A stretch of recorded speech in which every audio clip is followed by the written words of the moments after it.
ಭಂಡಾರ ಪ್ರಕಾಶನ ಮಸ್ಕಿ ಕಾವ್ಯ ಕರ್ನಾಟಕ 100 ಅನುವಾದ ಸರಣಿಯಲ್ಲಿ 20 ಪ್ರಯೋಗಿಕ ವಿಮರ್ಶೆ ಆನ್ಲೈನ್ ಉಪನ್ಯಾಸ ಸರಣಿಗೆ ಎಲ್ಲರಿಗೂ ನಾನು ಪ್ರೀತಿಯಿಂದ ಸ್ವಾಗತವನ್ನು ಕೋರ್ತೇನೆ. ಭಂಡಾರ ಪ್ರಕಾಶನ ಮಸ್ಕಿಯವರು ಹಳೆಗನ್ನಡ, ಹೊಸಗನ್ನಡ, ಜನಪದ ಈ ಘಟ್ಟಗಳನ್ನ ಮುಗಿಸಿ ನಾವು ಅನುವಾದ ಸರಣಿಯಲ್ಲಿ ಇವತ್ತಿನ ಉಪನ್ಯಾಸ 73ರಲ್ಲಿದ್ದೇವೆ.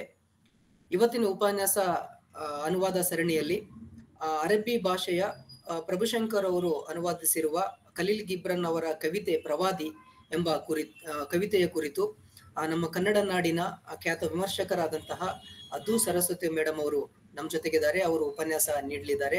ಅವರಿಗೆ ನಾನು ಪ್ರೀತಿಯಿಂದ ಸ್ವಾಗತವನ್ನ ಕೋರ್ತೇನೆ. ಮೇಡಮ್, ಸ್ವಾಗತ ಮೇಡಮ್ ನಿಮಗೆ. ಹಾಗೆಯೇ ಪ್ರತಿನಿತ್ಯ ಈ ಕಾರ್ಯಕ್ರಮದಲ್ಲಿ ಭಾಗವಹಿಸಿ ಯಶಸ್ವಿಗೊಳಿಸುತ್ತಿರುವ ಎಲ್ಲ ಸಾಹಿತ್ಯ ಆಸಕ್ತರಿಗೆ ನಾನು ಪ್ರೀತಿಯಿಂದ ಸ್ವಾಗತವನ್ನ ಕೋರ್ತೇನೆ.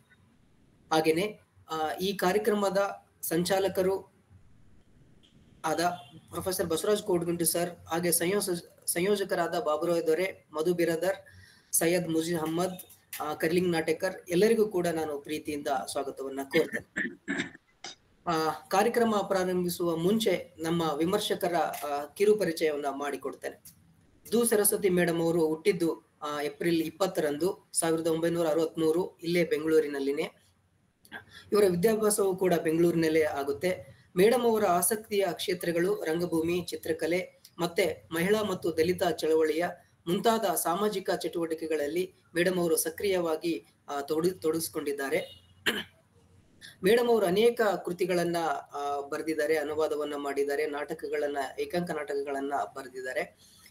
ಮೇಡಮ್ ಅವ್ರದ್ದು ಎಣೆದರೆನಂತೆ ಎಂಬ ಕೃತಿಗೆ ಕಂಡೆಗೊಂಡ್ಲು ಕಾವ್ಯ ಪ್ರಶಸ್ತಿ ಸಿಕ್ಕಿದೆ 1997ರಲ್ಲಿ. ಈಗೇನ್ ಮಾಡಿರಿ ಎಂಬ ಅನುಭವ ಕಥನವು ಕೂಡ 2000ರಲ್ಲಿ ಬಂದಿದೆ. ನೀರದಾರಿ ಸಂಪಾದನೆ ಕೃತಿಯಾಗಿದೆ. ಬದುಕು ಬಯಲು ಇಜ್ರ ಒಬ್ಬಳ ಆತ್ಮಕಥೆಯನ್ನ ನಿರೂಪಣೆಯನ್ನ ಮಾಡಿದ್ದಾರೆ. ಜೀವ ಸಂಪಿಗೆ ಕೃತಿ, ಬಚ್ಚಿಸ್ ಎಂಬ ಕಥಾ ಸಂಕಲನ ಮೇಡಮ್ ಅವ್ರದ್ದಾಗಿದೆ. ಸಪ್ತಮಿ ಪುರಾಣ ಏಕಾಂಕ ನಾಟಕಗಳನ್ನ ಬರೆದಿದ್ದಾರೆ. ಬೀದಿ ಹೆಣ್ಣು, ನಾವು ಇತಿಹಾಸ ಕಟ್ಟಿದೆವು ಎಂಬ ಕೃತಿಗಳು ಕನ್ನಡಕ್ಕೆ ಅನುವಾದ ಮಾಡಿ ಕೊಟ್ಟಿದ್ದಾರೆ. ಇದು ಮೇಡಮ್ ಅವರ ಸಂಕ್ಷಿಪ್ತವಾದ ಪರಿಚಯ. ಮೇಡಮ್ ಅವರಿಗೆ ಮತ್ತೊಮ್ಮೆ ಸ್ವಾಗತವನ್ನ ಕೋರ್ತಾ ಇಲ್ಲಿ ನೆರೆದಿರುವ ಸಾಹಿತ್ಯಾಸಕ್ತರಲ್ಲಿ ಒಂದು ವಿನಂತಿ ಏನಂದ್ರೆ, ನಿಮ್ಮ ಇಡೀ ಕಾರ್ಯಕ್ರಮವ ಮುಗಿಯುವವರೆಗೂ ಅಂದ್ರೆ ಮೇಡಮ್ ಅವರು 40ರಿಂದ 50 ನಿಮಿಷಗಳ ಕಾಲ ಉಪನ್ಯಾಸ ನೀಡ್ತಾರೆ. ಅಲ್ಲಿಯವರೆಗೆ ನಾವು ನಮ್ಮ ಆಡಿಯೋ ಮತ್ತು ವಿಡಿಯೋ ಮ್ಯೂಟ್ ಮಾಡ್ಕೊಂಡು ಅವರ ಉಪನ್ಯಾಸಕ್ಕೆ ಅನುವು ಮಾಡಿಕೊಡ್ಬೇಕಂತ ಹೇಳಿ ವಿನಂತಿಸ್ಕೊಳ್ತೇನೆ. ನಿಮ್ದೇನಾದ್ರೂ ಪ್ರಶ್ನೆಗಳಿದ್ರೆ ನಾವು ಚಾಟ್ ಬಾಕ್ಸ್ ಅಲ್ಲಿ ಹಾಕ್ಬಹುದು. ಕೊನೆಗೆ ಪ್ರಶ್ನೋತ್ತರಕ್ಕೆ ಅವಕಾಶ ಇರುತ್ತೆ ಅಂತ ಹೇಳಿ ಎಲ್ಲರಿಗೂ ಒಂದು ವಿನಂತಿ ಮಾಡ್ಕೊಳ್ತಾ ಮೇಡಮ್ ಅವ್ರಿಗೆ ಈಗ ನಾನು ವೇದಿಕೆಯನ್ನು ಬಿಟ್ಕೊಡ್ತೇನೆ. ನಿಮ್ಮ ವೇದಿಕೆ ಬಗ್ಗೆ ಒಂದು ಪರಿಚಯ. ನಮ್ದು ಕಾವ್ಯ ಕರ್ನಾಟಕ 100 ಅನ್ನುವ ಒಂದು ಅಡಿಯಲ್ಲಿ ಕರ್ನಾಟಕ ಸಮಾಜಕ್ಕೆ ಪರಿಗಣಿಸುವಷ್ಟು ಒಂದು ಕೊಡುಗೆ ಕೊಟ್ಟ 100 ಕವಿಗಳ 100 ಕವನಗಳ ಮೇಲೆ ಕರ್ನಾಟಕದ ಮಹತ್ವದ 100 ವಿದ್ವಾಂಸರಿಂದ 100 ಉಪನ್ಯಾಸ ಅನ್ನುವ ಒಂದು ಚೌಕಟ್ಟಲ್ಲಿ ನಾವು ಈ ಕಾರ್ಯಕ್ರಮವನ್ನು ನಡೆಸಿಕೊಡ್ತಾ ಇದ್ದೀವಿ ಮೇಡಮ್. ಇಲ್ಲಿಯವರೆಗೆ ಹೊಸಗನ್ನಡದಲ್ಲಿ ಒಂದು 30, ಹಳೆಗನ್ನಡದಲ್ಲಿ 30, ಜನಪದದಲ್ಲಿ 30, ಹೀಗೆ 20 ಹೀಗೆ ಕವಿತೆಗಳನ್ನ ಆಯ್ದುಕೊಂಡು ಪ್ರಾಯೋಗಿಕ ವಿಮರ್ಶೆಗೆ ಒಳಪಡಿಸಿ ಉಪನ್ಯಾಸಗಳನ್ನ ಇಲ್ಲಿವರೆಗೆ ನೀಡಲಾಗಿದೆ ಮೇಡಮ್. ಇದರದ್ದು ಸಂಚಾರ ಗುಂಪಿದು. ಹಾ ಮೇಡಮ್.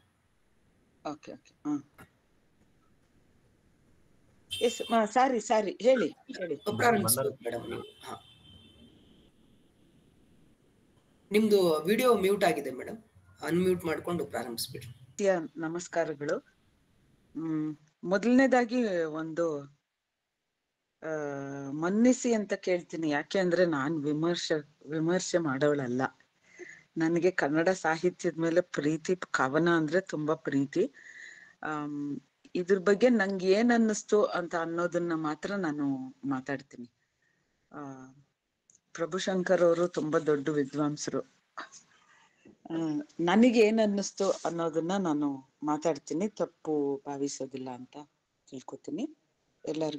ಮತ್ತೊಮ್ಮೆ ಎಲ್ಲರಿಗೂ ಪ್ರೀತಿಯ ನಮಸ್ಕಾರಗಳು. ಶುರು ಮಾಡೋದು ಒಂದು ಇದೆ, ಖಲೀಲ್ ಗಿಬ್ರಾನ್ದೇನೆ ಒಂದು ಪದ್ಯದ ಮೂಲಕ ಶುರು ಮಾಡ್ತೀನಿ ನಾನು. ಇದು ಪ್ರಭುಶಂಕರ್ ಅವ್ರದ್ರಲ್ಲ, ಇನ್ನೊಂದು ಸಂಕಲನದಿಂದ ತಕೊಂಡಿದ್ದೀನಿ. ಸಾಯುವುದೆಂದರೆ ಏನು? ಗಾಳಿಯಲ್ಲಿ ನಗ್ನವಾಗಿ ನಿಲ್ಲುವುದು ಮತ್ತು ಬಿಸಿಲಿನಲ್ಲಿ ಕರಗುವುದು ಎಂಬುದರ ಹೊರತು ಉಸಿರಾಟ ನಿಲ್ಲಿಸುವುದೆಂದರೆ ಏನು? ಅವಿಶ್ರಾಂತ ಅಲೆಗಳಿಂದ ಉಸಿರ ಬಿಡುಗಡೆಗೊಳಿಸಿ ಆ ಮೂಲಕ ಅದು ವಿಸ್ತಾರಗೊಂಡು ಮೇಲೇರಿ ಅಡೆತಡೆ ಇರದ ದೇವರನ್ನು ಕಾಣುವುದು ಎಂಬುದರ ಹೊರತು ಮೌನದ ನದಿಯ ನೀರು ಕುಡಿದಾಗ ಮಾತ್ರ ನಿಜಕ್ಕೂ ಹಾಡುವಿರಿ ನೀವು. ಹಾಗೆಯೇ ಪರ್ವತದ ತುದಿಯ ತಲುಪಿದ್ದಾದ ಮೇಲೆಯೇ ನಿಜಕ್ಕೂ ಹತ್ತಲಾರಂಭಿಸುವಿರಿ ನೀವು.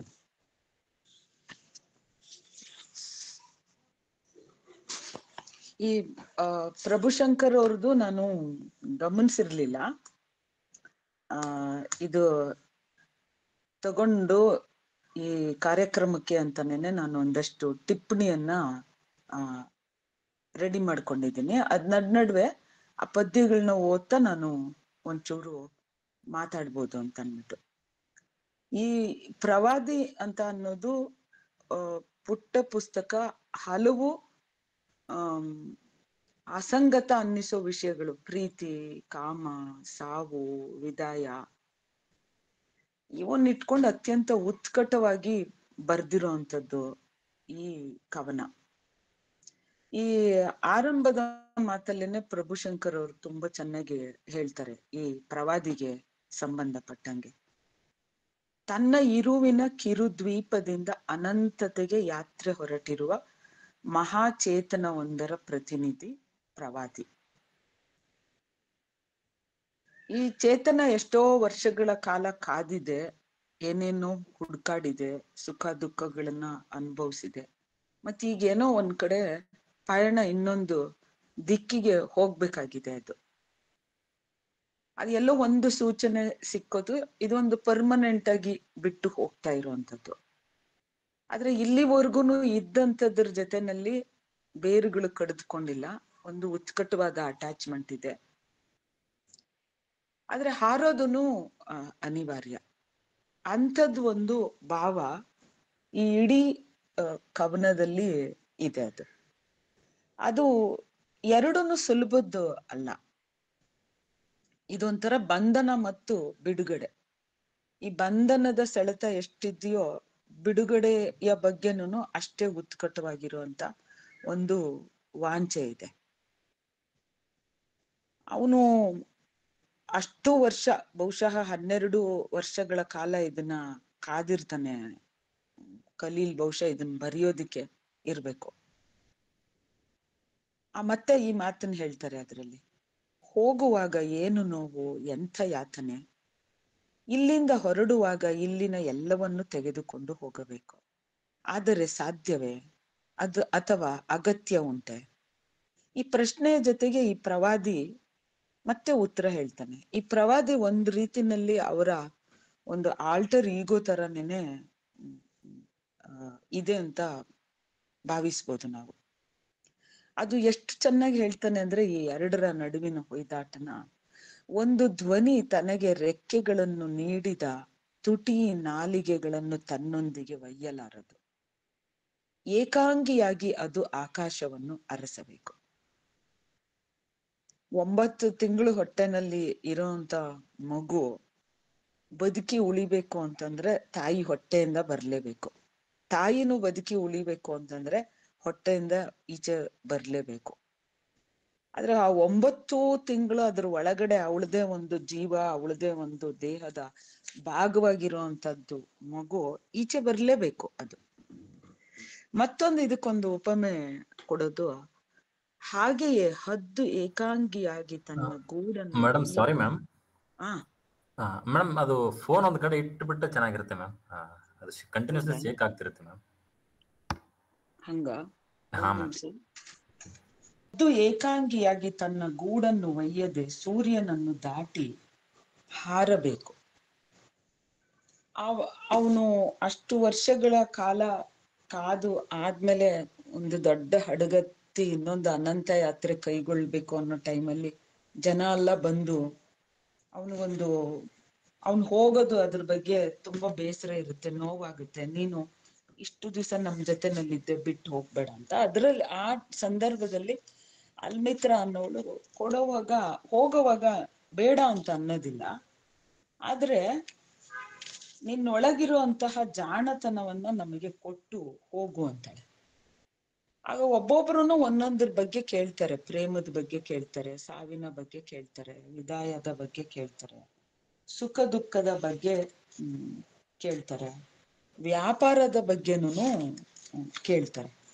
ಅದಕ್ಕೆ ಒಂದೊಂದಕ್ಕೂ ಅವನು ಕೊಡೋ ಅಂತ ಒಂದು ಉತ್ತರ ಈ ಕಾವ್ಯದ ಸ್ವರೂಪವಾಗಿ ಬಂದಿದೆ. ಅದು ಆ ಕ್ಯಾರೆಕ್ಟರ್ ಹೆಸರು ಅದು ಮುಸ್ತಾಫಾ ಆರ್ಫೆಲಿಸ್ ಅಂತ ಅನ್ನೋದು. ಈ ದುಃಖದ ಬಗ್ಗೆ ಮಾತಾಡುವಾಗ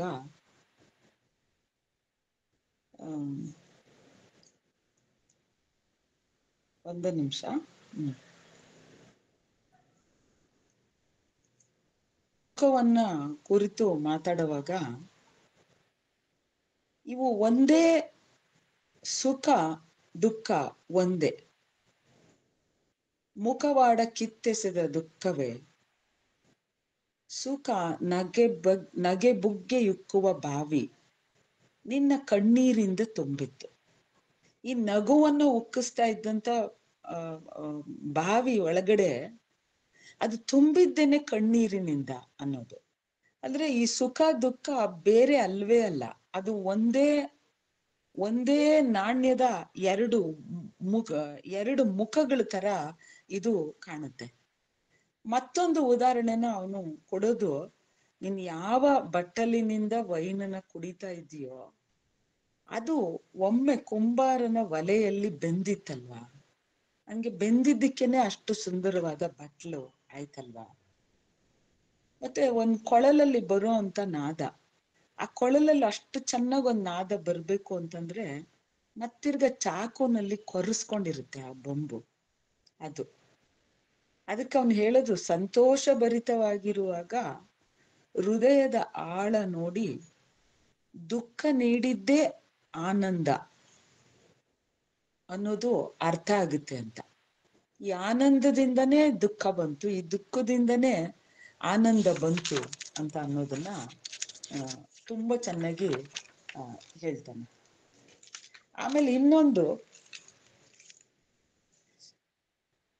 ಪ್ರೀತಿಯ ಬಗ್ಗೆ. ಈ ಪ್ರೀತಿ ಅಂತ ಅನ್ನೋದಕ್ಕೆ ಸುಮ್ಮನೆ ನಿಮ್ಮನ್ನ ನೀವು ಅರ್ಪಿಸ್ಕೊಂಡ್ಬಿಡಿ, ಯಾವುದೇ ಪ್ರಶ್ನೆಗಳಿಲ್ದೆ ಅಂತ. ಆ ಮದನನ ಬಗ್ಗೆ ಮಾತಾಡುವಾಗ ಅವ್ರು ಹೇಳುದು, ಅವನು ಕೈ ಬೀಸಿ ಕರೆದಾಗ ಸುಮ್ಮನೆ ಹಿಂದೆ ನಡೆದು ಬಿಡ್ರಿ, ಅದು ಕಠಿಣವಾಗಿರೋ ಹಾದಿ, ಕಡಿದಾಗಿರೋ ಅಂತ ಹಾದಿ. ಆ ಮದನನ ರೆಕ್ಕೆಗಳು ಅಪ್ಪಿದಾಗ ಶರಣಾಗ್ಬೇಕು. ಅವನ ಗರಿಗಳಲ್ಲಿ ಅಡಗಿರುವ ಅಲಗು ನಿಮ್ಮನ್ನು ಗಾಯಗೊಳಿಸಬಹುದಾದರೂ ಒಪ್ಕೊಳ್ಳಿ ಅಂತ. ಅವನು ನುಡಿದಾಗ ಅವನ ಮಾತುಗಳನ್ನು ನಂಬಿ ಅಂತ. ಉತ್ತರದ ಗಾಳಿ ತೋಟವನ್ನು ಬೀಳುಗಡೆಯುವಂತೆ ಅವನ ವಾಣಿ ನಿಮ್ಮ ಸ್ವಪ್ನಗಳನ್ನು ನುಚ್ಚು ನೂರು ಮಾಡಬಹುದಾದರೂ ಅವನ ವಾಣಿಯನ್ನ ಕೇಳಿಸ್ಕೊಳ್ಳಿ ಅಂತ ಅನ್ನೋದನ್ನ ಹೇಳ್ತಾರೆ. ಯಾಕೆ ಅಂದ್ರೆ ಈ ಮದನ ನಿಮಗೆ ಕಿರೀಟ ಧಾರಣೆ ಮಾಡುವಂತೆಯೇ ನಿಮ್ಮನ್ನು ಶಿಲುಬೆಗೂ ಏರಿಸುತ್ತಾನೆ ಅಂತ ಹೇಳ್ತಾನೆ. ಇನ್ನೊಂದು ಮಾತು ಇದು, ಹೋಗಬೇಕು, ಹೋಗೋದಿಕ್ಕಾಗೋದೇ ಇಲ್ಲ, ಅದು ಎಷ್ಟು ಪೇನ್ಫುಲ್ ಅಂತ ಅನ್ನೋದನ್ನ ಹೇಳುವಾಗ, ಇದು ನನ್ನ ಮೇಲಿನ ಬಟ್ಟೆಯನ್ನ ತೆಗೆದು ಹಾಕೋ ಅಂಥದ್ದಲ್ಲ, ನನ್ನ ಚರ್ಮವನ್ನೇನೆ ಕಿತ್ತು ಹಾಕೋ ಅಂಥದ್ದು ಅನ್ನೋದನ್ನ ಹೇಳ್ತಾನೆ. ಆಮೇಲೆ ಒಂದು ಕಡೆಯಲ್ಲಿ ನಿಮಗೆ ಒಂದು ಸಿಚುವೇಶನ್ಗೋ ಒಂದು ಉತ್ಕಟತೆಯ ಭಾವದಲ್ಲಿ ನಿಮ್ಮನ್ನ ನೀವು ಸಂಪೂರ್ಣ ಸಮರ್ಪಣೆ ಮಾಡ್ಕೊಳ್ಳಿ ಅಂತಂದ್ರೆ ಅದ್ ನನ್ಗೆಲ್ಲ ಗುಲಾಮಗಿರಿ ತರ ಅನ್ಸೋದಿಲ್ಲ. ಅದು ಯಾವುದನ್ನು ಅತ್ಯಂತ ಶ್ರದ್ಧೆಯಿಂದ ದೈಹಿಕವಾಗಿ, ಮಾನಸಿಕವಾಗಿ, ಆಧ್ಯಾತ್ಮಿಕವಾಗಿ, ಭಾವನಾತ್ಮಕವಾಗಿ ಒಂದಕ್ಕೆ ಸಂಪೂರ್ಣವಾಗಿ ತನ್ನನ್ನ ಕೊಟ್ಕೊಳ್ಳದೇನೆ ನಿನಗೆ ಒಂದು ಹೊಸ ಸತ್ಯ ಏನೋ ಹೊಳೆಯಲ್ಲ ಅಂತ ಅಂದ್ಬಿಟ್ಟು ನನಗೆ ಅನ್ಸುತ್ತೆ ಅದು. ಆಮೇಲೆ ಈ ಪ್ರೀತಿಯ ಬಗ್ಗೆ ಮಾತಾಡುವಾಗ ನೀವು ನಿಮ್ಮನ್ನು ಹೆಂಗೆ ಕೊಟ್ಕೊಳ್ಬೇಕು ಅಂತಂದ್ರೆ, ಈ ಧಾನ್ಯನೆಲ್ಲದನ್ನು ಬಿಡಿಸಿ ಆದ್ಮೇಲೆ ತೆನೆನೆಲ್ಲ ಇಟ್ಕೊಂಡು ಬಡಿತಾರೆ. ಬಡಿದು ನಗ್ನರಾಗಿಸುತ್ತಾನೆ, ಕೊಟ್ಟು ಕಳೆಯಲು ತೂರುತ್ತಾನೆ, ಹೊಳಪಿಗೆ ಬೀಸಿ ಮೃದುವಾಗಲು ನಾದಿ, ದಿವ್ಯಾಗ್ನಿಗೆ ಒಡ್ಡಿ ಪವಿತ್ರ ಭೋಜನಕ್ಕೆ ರೊಟ್ಟಿಯಾಗಿಸುವನು. ಅಂದ್ರೆ ಒಂದು ಪರಿಪಕ್ವ ಆಗೋದಿಕ್ಕೆ ಬಡಿಸ್ಕೊಂಡು, ತೂರ್ಕೊಂಡು, ಬೀಸ್ಕೊಂಡು, ನಾದಿಸ್ಕೊಂಡು, ಸುಟ್ಟುಕೊಂಡು ನೀವು ಅದನ್ನ ಅರ್ಥ ಮಾಡ್ಕೊಳ್ತೀರಿ ಅಂತ. ಇಷ್ಟೆಲ್ಲ ಮಾಡಿ ಏನನ್ನ ಅರ್ಥ ಮಾಡ್ಕೊಳ್ತೀರಿ ಅಂತಂದ್ರೆ, ನಿಮ್ಮ ಹೃದಯದ ಗುಟ್ಟುಗಳನ್ನು ನೀವೇ ಅರಿಯಲು. ಅಂದ್ರೆ ಇದು ನನ್ನ ಒಳಗಡೆನೆ ಇತ್ತು ಈ ಪ್ರೇಮ, ಅದು ನನಗೆ ಅರಿವಿಲ್ಲ. ಅದಕ್ಕೆ ಇಷ್ಟು ಪ್ರೋಸೆಸ್ ಆಗಿ ಕೊನೆಗೆ ಇಷ್ಟೆಲ್ಲ ಆಗಿದ್ ಯಾಕೆ ಅಂತಂದ್ರೆ, ನನ್ನ ಹೃದಯದ ಗುಟ್ಟುಗಳನ್ನ ನಾನೇ ಅರಿಯೋದಕ್ಕೆ. ಮತ್ತೆ ಈ ಅರಿಯೋದು ಯಾಕೆ ಅಂತಂದ್ರೆ, ಅರಿತು ಬದುಕಿನ ಹೃದಯದ ಚೂರು ನೀವಾಗುವಂತೆ. ನಾನೊಂದು ಬಿಡಿ, ಈ ಇಡಿಯ ಭಾಗ ಅನ್ನೋದನ್ನ ಅರ್ಥ ಮಾಡ್ಕೊಳ್ಳೋದು, ಮತ್ತು ಈ ಚಿಕ್ಕ ಬಿಡಿಯ ಇಡಿ ಅನ್ನೋದನ್ನ ಅರ್ಥ ಮಾಡ್ಕೊಳ್ಳೋದು. ಅಂದ್ರೆ ಪ್ರೀತಿಯ ಬಗ್ಗೆ ಅವನು ಅದು ಎಷ್ಟು ಆಧ್ಯಾತ್ಮಿಕವಾಗಿ ಯೋಚಿಸ್ತಾನೆ ಅನ್ನೋದನ್ನ. ಮತ್ತೆ ಗಂಡು ಹೆಣ್ಣಿನ ಪ್ರೀತಿಯ ಬಗ್ಗೆ, ಮದುವೆ ಬಗ್ಗೆ ಅಲ್ಮಿತ್ರ ಕೇಳಿದಾಗ ಮತ್ತೆ ತಿರ್ಗಾ ನೀವು ಭಿನ್ನವೂ ಹೌದು ಒಂದೂ ಹೌದು ಅನ್ನೋದನ್ನ ಹೇಳ್ತಾನೆ. ಒಂದಾಗಿಯೇ ಹುಟ್ಟಿದವರು ಒಂದಾಗಿಯೇ ಬಾಳಬೇಕು, ಆದರೂ ಒಂದುತನದ ನಡುವೆಯೂ ಅಂತರವಿರಲಿ. ಒಬ್ಬರನ್ನೊಬ್ಬರು ಪ್ರೀತಿಸಿ, ಆದರೆ ಪ್ರೀತಿ ಬಂಧನವಾಗದಿರಲಿ. ಆತ್ಮಗಳ ಕಿನಾರೆಯ ನಡುವೆ ಅದು ಚಲಿಸುವ ಸಾರವಾಗಲಿ. ಪರಸ್ಪರರ ಬಟ್ಟಲುಗಳ ತುಂಬಿ ಒಂದೇ ಬಟ್ಟಲಿನಿಂದ ಕುಡಿಯಬೇಡಿ. ಒಬ್ಬರು ಮತ್ತೊಬ್ಬರಿಗೆ ರೊಟ್ಟಿಯನ್ನು ಕೊಡಲಿ, ಒಂದೇ ತುಣುಕಿನಿಂದ ಇಬ್ಬರು ತಿನ್ನುವುದು ಬೇಡ. ಒಟ್ಟಿಗೆ ಹಾಡಿ ಕುಣಿಯಿರಿ, ಆದರೆ ಒಬ್ಬೊಬ್ಬರೇ ಆಗಿ ಇರಿ. ಇದು ಕೂಡ ನನಗೆ ತುಂಬಾ, ನಾನು ಅನ್ನೋದನ್ನು ಮುಖ್ಯ, ನಾನು ಇನ್ನೊಬ್ಬರೊಂದಿಗೆ ಸೇರಿ ಹೋಗೋದನ್ನು ಮುಖ್ಯ. ಇದು ಕೂಡ ಇಡಿ ಮತ್ತೆ ಬಿಡಿ ಅಂತನೇ ನನಗೆ ಅನ್ಸುತ್ತೆ. ಮತ್ ನೋಡಿ, ಯಾಕೆ ಒಬ್ಬೊಬ್ರೆ ಆಗಿರ್ಬೇಕು ಅನ್ನೋದಕ್ಕೆ, ವೀಣೆಯ ತಂತಿಗಳು ಒಂದೇ ಸಂಗೀತದಿಂದ ಕಂಪಿಸಿದರೂ ಒಂಟಿಯಾಗಿರುವಂತೆ. ನಾವು ಒಂಟಿನೂ ಹೌದು ಜಂಟಿನೂ ಹೌದು. ಒಂದು ಮಧುರವಾಗಿರುವಂತ ತಂತಿಯಿಂದ ನಾದ ಬರ್ಬೇಕು ಅಂತಂದ್ರೆ ಸಂಗೀತ ಒಂದೇ ಕಂಪನ ಅದು. ಆದ್ರೆ ಬೇರೆ ಬೇರೆ ಇರ್ತವೆ, ಎರಡು ತಂತಿಗಳು ಸೇರ್ಕೊಂಡ್ಬಿಟ್ರೆ ಅಪಸ್ವರ ಬರುತ್ತೆ ಅದು. ಮತ್ತೆ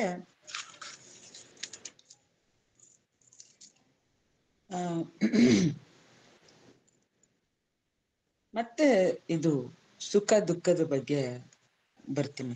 ನಂಗೆ ಇವು ಎಲ್ಲವನ್ನೂ ಒಂದೇ ಕಾವ್ಯದ ಒಂದೊಂದಕ್ಕೊಂದೊಂದು ಹೆಸರಿಟ್ಟಿರ್ಬೋದು, ಆದ್ರೆ ಎಲ್ಲವನ್ನೂ ಒಂದೇ ಅನ್ಸುತ್ತೆ ಅನ್ನೋದಕ್ಕೋಸ್ಕರ ನನ್ನ ನಡುವೆ ಸೇರಿಸ್ಕೊಂಡು ಇದನ್ನ ಮಾತಾಡ್ತಾ ಇದ್ದೀನಿ.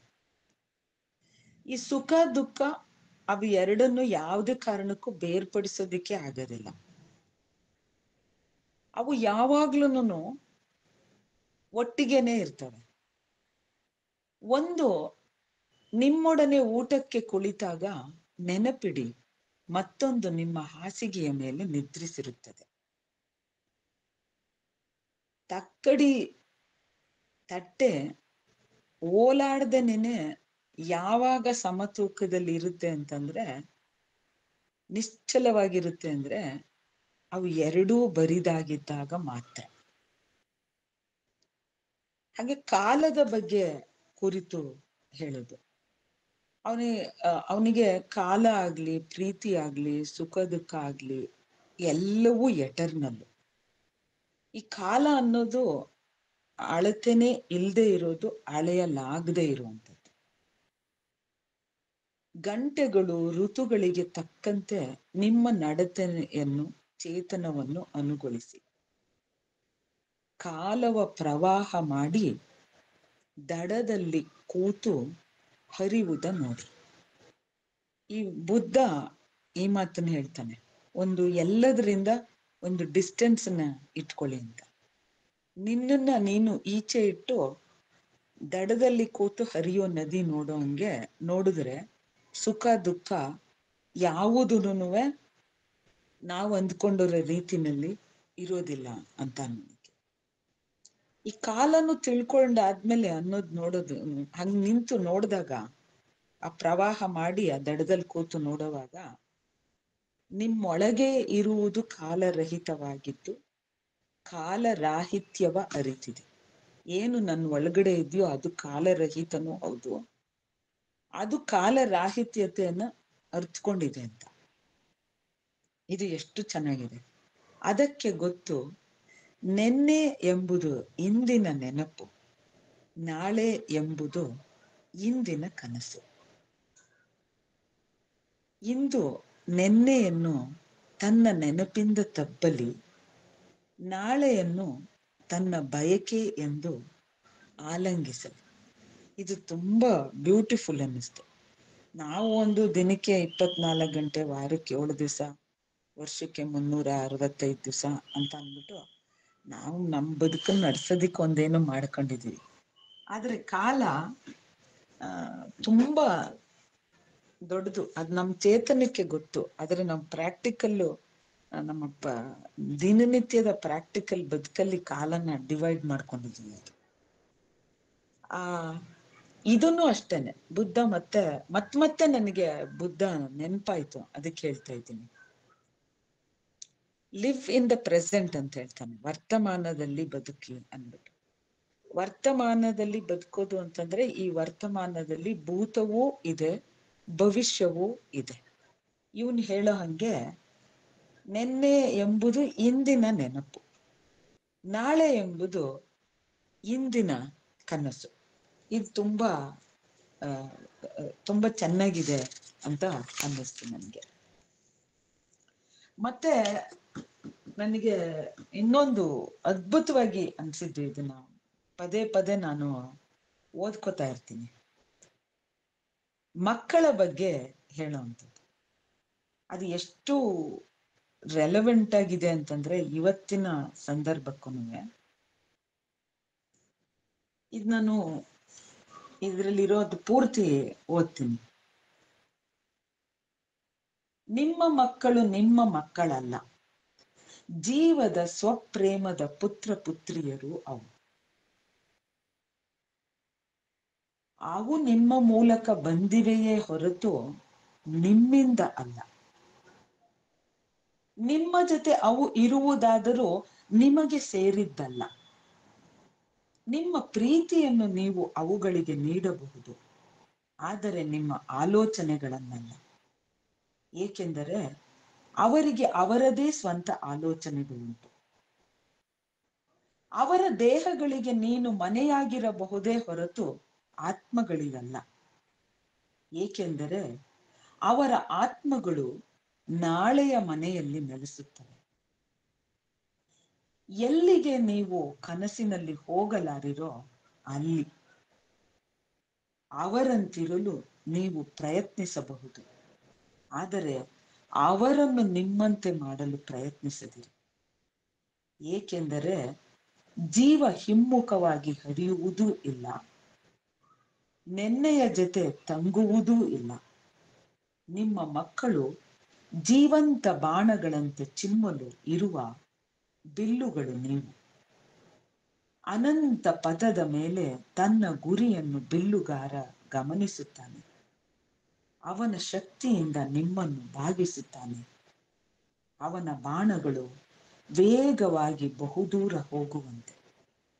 ಆ ಬಿಲ್ಲುಗಾರನ ಕೈಯಲ್ಲಿ ನಿಮ್ಮ ಬಾಗುವಿಕೆ ಸಂತಸಮಯವಾಗಿರಲಿ, ಏಕೆಂದರೆ ಹಾರುವ ಅಂಬನ್ನು ಅವನು ಪ್ರೀತಿಸಿದಂತೆಯೇ ದೃಢವಾದ ಬಿಲ್ಲನ್ನೂ ಆತ ಪ್ರೀತಿಸುತ್ತಾನೆ. ಇದು ನನಗೆ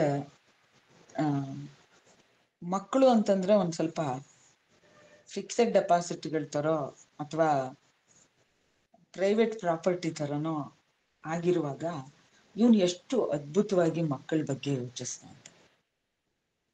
ಅವು ಬಾಣದಂತೆ ಮುಂದೆ ಸಾಗೋದಿಕ್ಕೆ ನೀವು ಬಿಲ್ಲಾಗಿ ಬಾಗಿ ಅಂತ ಹೇಳ್ತಾನೆ. ಅಯ್ಯೋ ನಾನು ಬಗ್ಬಿಟ್ನಲ್ಲ ಅವ್ರ ಮುಂದೆ ಹೋಗೋದಿಕ್ಕೆ ಅನ್ಕೊಂಡ್ರೆ, ನೀವು ಬಗ್ಗಿರೋದು ನೀವೇ ಮುಂದಕ್ಕೆ ಹೋಗೋದಿಕ್ಕೆ ನಿಮ್ಮ ಮಕ್ಕಳ ಸ್ವರೂಪದಲ್ಲಿ.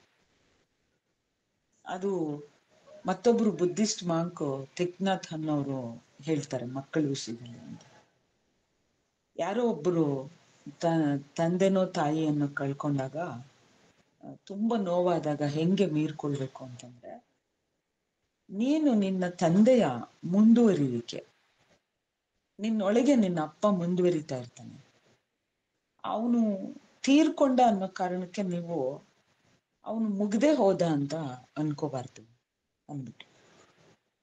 ನಮ್ಮ ಮಕ್ಕಳಲ್ಲಿ ನಾವು ಮುಂದುವರಿತಾ ಇರ್ತೀವಿ, ಆಮೇಲೆ ಅವು ಮುಂದಕ್ಕೆ ಚಲಿಸ್ತಾನೆ ಇರ್ಬೇಕು, ಅವು ನಮ್ಮೊಂದಿಗೆ ಇರಬಾರ್ದು. ಪಕ್ಷಿಗಳು, ಪ್ರಾಣಿಗಳು ಅವು ಬಲಿಯೋವರೆಗೂ ಹಾರೋವರ್ಗುನು, ಅವಾಗ ಅವು ಬದುಕನ್ನು ನಿರೂಪ ಮಾಡ್ಕೊಳ್ಳೋವರ್ಗುನು ಜೊತೆನಲ್ಲಿ ಇರ್ತವೆ. ಆಮೇಲೆ ಅವು ಯಾವನನ್ನು ದುಃಖಿಸೋದಿಲ್ಲ. ಬಹುಶಃ ಮನುಷ್ಯರು ಮಾತ್ರನೇ ದುಃಖಿಸೋದು. ಅಂದ್ರೆ ಅದು ಎಂಥ ಡೀಪ್ ಆಗಿರೋ ಅಟ್ಯಾಚ್ಮೆಂಟು ಅಂತಂದ್ರೆ ಈ ಪೇರೆಂಟ್ಸ್ದು ಮತ್ತೆ ಮಕ್ಕಳದು. ಅದು ಒಂಥರ ಬಿಡಲಾರದಂತ ಅಟ್ಯಾಚ್ಮೆಂಟ್. ಪ್ರೀತಿ ಅಲ್ಲ, ಅಟ್ಯಾಚ್ಮೆಂಟಿಗೂ ಮತ್ತೆ ಪ್ರೀತಿಗೂ ವ್ಯತ್ಯಾಸ ಇದೆ. ಬುದ್ಧ ಹೇಳುವ ದುಃಖ ತರುವಂಥದ್ದು ಪ್ರೀತಿ ಅಲ್ಲ, ತುಂಬಾ ಕಡು ಮೋಹ ಇದೆಯಲ್ಲ ಅದು ಮುಂದೆ ಸಾಗ್ತಾ ಇರೋದು ನಾನೇ ಅಂತ ಅಂದ್ಕೊಂಡಾಗ ಅದ್ ಮುಂದಕ್ಕೆ ಸಾಗ್ಲಿ ಅಂತಾನೆ ನಾವು ಬಯಸೋದೇ ಹೊರತು ಹಿಡಿದು ಇಟ್ಕೊಳ್ಳೋದಿಲ್ಲ ಅಂತ. ಮತ್ತೆ ಖಲೀಲ್ ಗಿಬ್ರಾನ್ ಈ ಫಸ್ಟಿಗೆ ಅರಬ್ಬಿ ಭಾಷೆಯಲ್ಲಿ ಈ ಪದ್ಯವನ್ನ ಬರೆದಾಗ ಅವನು ಬರೀ 20 ವರ್ಷದವನು. ಅದನ್ನ ಅವನ ತಾಯಿಗೆ ಓದಿ ಹೇಳ್ತಾನೆ, ಇನ್ನೂ ಅದನ್ನ ಕಾದು ಇಟ್ಕೊಂಡ್ ನೀನು ಅಂತ ಹೇಳಿರ್ತಾಳೆ. ಅವನ ತಾಯಿ ತುಂಬಾ ಜಾಣೆ ಅವಳು. ಮತ್ತೆ 10 ವರ್ಷ ಕಾದು ಇಂಗ್ಲಿಷ್ನಲ್ಲಿ ಬರೀತಾನೆ. ಬಹುಶಃ ಪ್ರಭುಶಂಕರ್ ಅವರು ಅನುವಾದ ಮಾಡಿರೋದು ಇಂಗ್ಲಿಷಿನ ಪ್ರವಾದಿಯನ್ನ, ಅರಬಿ ಮೂಲದ ಪ್ರವಾದಿಯನ್ನ ಅಲ್ಲ ಅಂತ ನಾನು ಭಾವಿಸ್ತೀನಿ. 20 ವರ್ಷಕ್ಕೆ ಈ ಪದ್ಯವನ್ನ ಬರೆಯುವಷ್ಟು ಉತ್ಕಟವಾಗಿ ಅವನು ಬದುಕಿದ್ದ ಖಲೀಲ್ ಗಿಬ್ರಾನ್. ಇದು ನೀವು ಅವನು ಯಾವುದೇ ಒಂದು ಪದ್ಯನ ತಕೊಂಡ್ರು ನಮಗೆ ಅವನು ಬರ್ದಿರುವಂತ ಮೇಜರು ಪುಸ್ತಕಗಳು ಯಾವಿದಾವೆ ಅವು ಎಲ್ಲವನ್ನೂ ಒಂದಲ್ಲ ಒಂದು ರೀತಿನಲ್ಲಿ ಅತ್ಯಂತ ಉತ್ಕಟವಾಗಿ ಬರ್ದಿರುವಂಥದ್ದೇನೆ.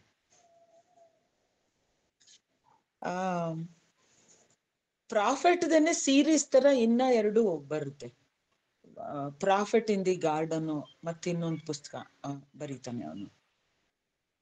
ಈ ಇಂಗ್ಲಿಷ್ ಇಂದನ ಅವನು ಸಂಪೂರ್ಣವಾಗಿ ಅರಬ್ಬಿ ಮೂಲದನ್ನ ಅನುವಾದ ಮಾಡೋದಿಲ್ಲ, ಅದು ಒಂಥರ ಅದು ರೀಕ್ರಿಯೇಟೇ ಮಾಡ್ತಾನೆ ಇಂಗ್ಲಿಷ್ನಲ್ಲಿ. ಅವನಿಗೆ ಇಂಗ್ಲಿಷ್ ಬರ್ತಾ ಇರಲ್ಲ, ಬಾಸ್ಟನ್ನಿಗೆ ಹೋದ್ಮೇಲೆ ಅದನ್ನ ಕಲ್ತ್ಕೊಳ್ತಾನೆ ಭಾಷೆಯನ್ನ. ಇವನು ಇಷ್ಟು ತೀವ್ರವಾಗಿ ಹೆಂಗೆ ಬರೆಯೋದಿಕ್ಕೆ ಸಾಧ್ಯ ಆಯ್ತು ಅಂತ ಅನ್ನೋವಾಗ ಬಹುಶಃ ಬದುಕು ಬಹಳ ದೊಡ್ಡದು. ಅವನ್ ಬದುಕಿನ ನೀವು ತಿರುಗಿ ನೋಡ್ತೀರಿ ಅಂತಂದ್ರೆ, ಅವನು ಹುಟ್ಟಿದ್ದು ಬಿಸರಿ ಅನ್ನೋ ಒಂದು ಹಳ್ಳಿಯಲ್ಲಿ, ಈಗಿನ ಲೆಬನಾನ್ನಲ್ಲಿ. ಅತ್ಯಂತ ಸುಂದರವಾಗಿರೋ ಕಣಿವೆಯ ಪ್ರದೇಶ ಅದು. ಮತ್ತೆ ಅವನ ತಂದೆ ಜೂಜಾಡ್ತಿರ್ತಾನೆ, ಮತ್ತೆ ಆ ಜೂಜಾಡೋ ಕಾರಣಕ್ಕೋಸ್ಕರನೇ ಜೈಲಿಗೆ ಹೋಗಿರ್ತಾನೆ. ಅಮ್ಮ 2 ಸಲ ಮದ್ವೆ ಮಾಡ್ಕೊಂಡಿರ್ತಾಳೆ. ಅತ್ಯಂತ ಕಡು ಬಡತನ, ಆದ್ರೂನು ತನ್ನ ಜಾಣ್ತನ, ತನ್ನ ದುಡಿಮೆಯಿಂದ ಮಕ್ಕಳನ್ನ ಸಾಕ್ತಿರ್ತಾಳೆ. ಸಣ್ಣ ವಯಸ್ಸಿಗೆ ನ್ಯೂಯಾರ್ಕಿಗೆ ಹೋಗ್ತಾನೆ. ಮತ್ತೆ ಅದಲ್ಲದೆ ಈ ಭಾಗ ಏನಿದೆ, ಈ ಲೆಬನಾನು, ಸಿರಿಯಾ ಮತ್ತೆ ಪ್ಯಾಲೆಸ್ಟೈನ್, ಅವನ್ನ ಬೇರೆ ಬೇರೆ ಮಾಡ್ತಾರೆ.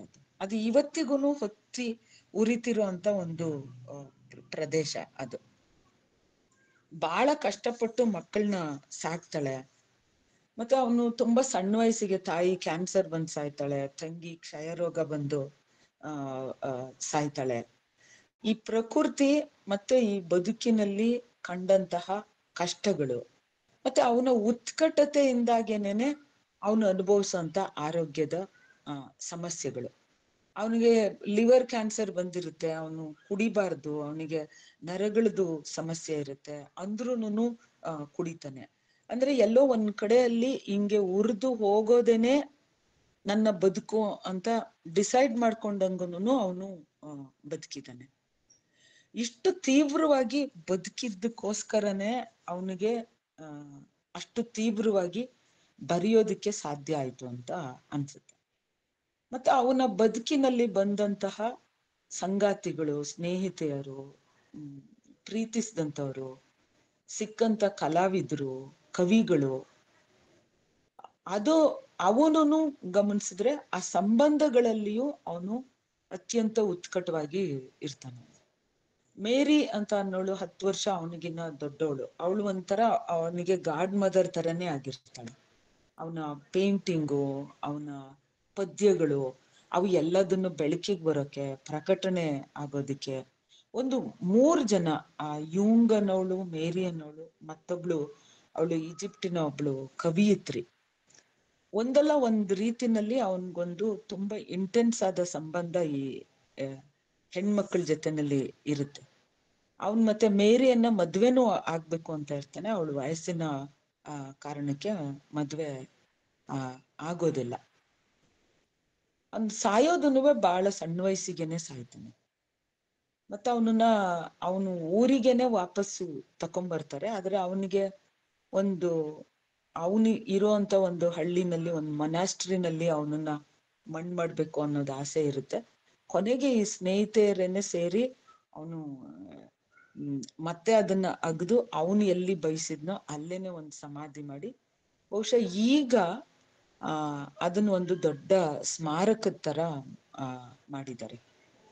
ಈ ಸಂಧ್ಯಾ ಅನ್ಸುತ್ತೆ, ಆ ಯೂಂಗ್ ಅವರು ಲೆಬನಾನಿನವ ಅನ್ನೋ ಒಂದು ಪುಸ್ತಕ ಬರೆದಿದ್ದಾರೆ ಈ ಖಲೀಲ್ ಗಿಬ್ರಾನ್ ಬಗ್ಗೆನೇನೆ. ಆ ಪುಸ್ತಕದ್ದು ಕನ್ನಡ ಅನುವಾದವನ್ನ ಸಂಧ್ಯಾ ಬರೆದಿದ್ದಾರೆ. ಅವರು ಆ ಯೂಂಗು ಅವನೊಂದಿಗೆ ಕಳೆದಂತಹ ಬಹುಶಃ ಒಂದು 10 ರಿಂದ 13 ವರ್ಷಗಳ ಕಾಲ ಜೊತೆಯಲ್ಲಿ ಇರ್ತಾಳೆ ಅವಳು. ಅದು ಕೂಡ ಅವನು ಅದು ಎಷ್ಟು ಉತ್ಕಟವಾಗಿ ಬದುಕ್ತಾ ಇದ್ದ ಅಂತ ಅನ್ನೋದನ್ನ ತುಂಬಾ ಚೆನ್ನಾಗಿ ಅದರಲ್ಲಿ ನಿರೂಪಣೆ ಮಾಡಿದ್ದಾನೆ. ಈ ತೀವ್ರತೆ ಮತ್ತು ಉತ್ಕಟತೆನೆ ಅವನ ಕಾವ್ಯದ ಒಂಥರ ಜೀವಸೆಲೆ. ಮತ್ತೆ ಅವನಿಗೆ ಅದಮ್ಯವಾದ ನಂಬಿಕೆ ಇದೆ ಬದುಕಿನ ಬಗ್ಗೆ, ಒಂದು ಆಧ್ಯಾತ್ಮಿಕತೆ ಬಗ್ಗೆ. ಅವನ ತಾಯಿ ಬಹಳ ಸಣ್ಣ ವಯಸ್ಸಿಗೆನೆ ಅವಳಿಗೆ ಪ್ರಾರ್ಥನೆಗಳನ್ನ ಹಾಡ್ತಾ ಇರ್ತಾಳೆ, ಕಥೆಗಳನ್ನ ಹಾಡ್ತಾ ಇರ್ತಾಳೆ. ತುಂಬಾ ರಮ್ಯ ಕಲ್ಪನೆ. ಒಂಥರ ಒಂದ್ ಕಡೆನಲ್ಲಿ ಎಲ್ಲೋ ಮನೆ ಮೇಲಿನ ಮಾಡಿದ ಮೇಲೆ ಕೂತ್ಕೊಂಡಾಗ ನಕ್ಷತ್ರಗಳು ಎಷ್ಟು ಸುಂದರವಾಗಿ ಕಾಣಿಸ್ತವೆ ಅಂದ್ರೆ ಒಂದೊಂದನ್ನು ಹಿಂಗ್ ಬಿಡಿಸ್ಕೊಂಡ್ ಬಂದು ಇಟ್ಕೊಳ್ಬೋದು ಅನ್ನೋಂಗೆ ಹಾಡುಗಳನ್ನ ಹೇಳ್ತಿರ್ತಾಳೆ. ಮತ್ತೆ ಅವನ ತಾಯಿಗೆ ಇವನ ಇಂಟೆನ್ಸಿಟಿ ತುಂಬಾ ಚೆನ್ನಾಗಿ ಅರ್ಥ ಆಗಿರುತ್ತೆ. ಒಂದ್ಸಲ ಯಾವುದೋ ಒಂದು ಘಟನೆ ಆದಾಗ ಆ ಮಳೆನಲ್ಲಿ ತೊಯ್ಯೋದಿಕ್ಕೆ ಅವನ್ ಬಟ್ಟೆ ಎಲ್ಲ ಕಳಚಿ ಓಡಿರ್ತಾನೆ ಅವನು. ತಾಯಿ ತುಂಬಾ ಸಾಹಸ ಪಟ್ಟು ಹೋಗಿ ಅವನನ್ನು ಹಿಡ್ಕೊಂಡ್ ಬಂದಿರ್ತಾಳೆ. ಅಂದ್ರೆ ಇವನು ಕೇವಲ ಈ ಲೋಕದವನಷ್ಟೇ ಅಲ್ಲ, ಅವನ್ಗೊಂದು ತೀವ್ರವಾದ ಅಲೌಕಿಕ ಹುಡುಕಾಟ ಇದೆ ಅನ್ನೋದನ್ನ ತಾಯಿ ಬಹಳ ಸಣ್ಣ ವಯಸ್ಸಿಗೆನೆ ಅರ್ಥ ಮಾಡ್ಕೊಂಡಿರ್ತಾಳೆ.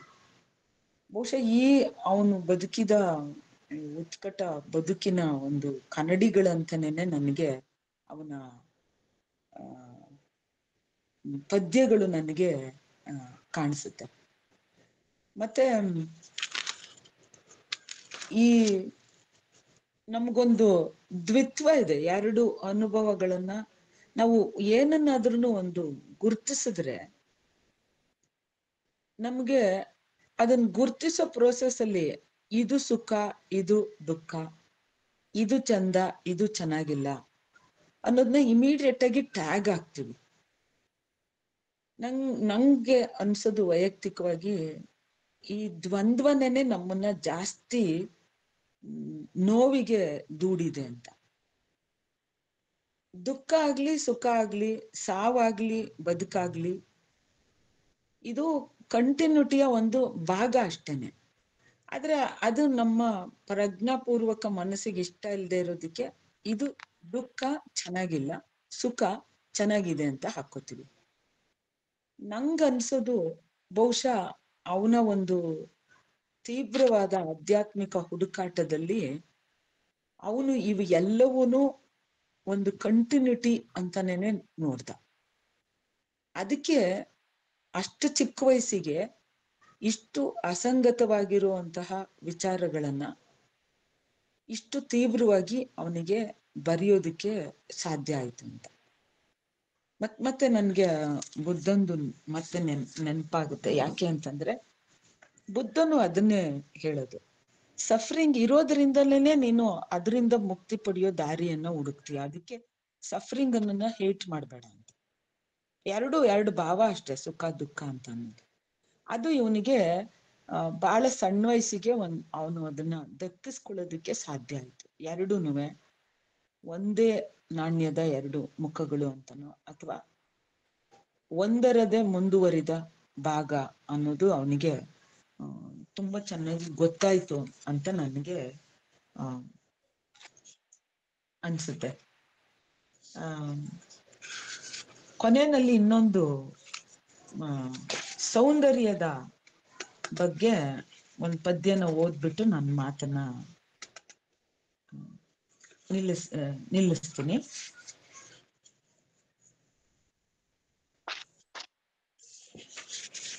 ಈ ಚೆಲುವಿನ ಬಗ್ಗೆ ಕೇಳ್ತಾರೆ ಅವನನ್ನ. ಕವಿಯೊಬ್ಬ ಕೇಳಿದ, ಸೌಂದರ್ಯದ ಬಗ್ಗೆ ಹೇಳು ನಮಗೆ.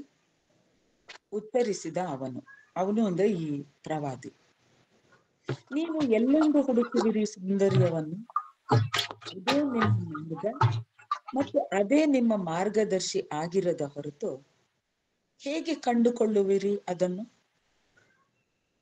ಅದೇ ನಿಮ್ಮ ನುಡಿಗಳ ನೇಕಾರನಾಗಿರದ ಹೊರತು ಅದರ ಬಗ್ಗೆ ಹೇಗೆ ಮಾತಾಡುವಿರಿ?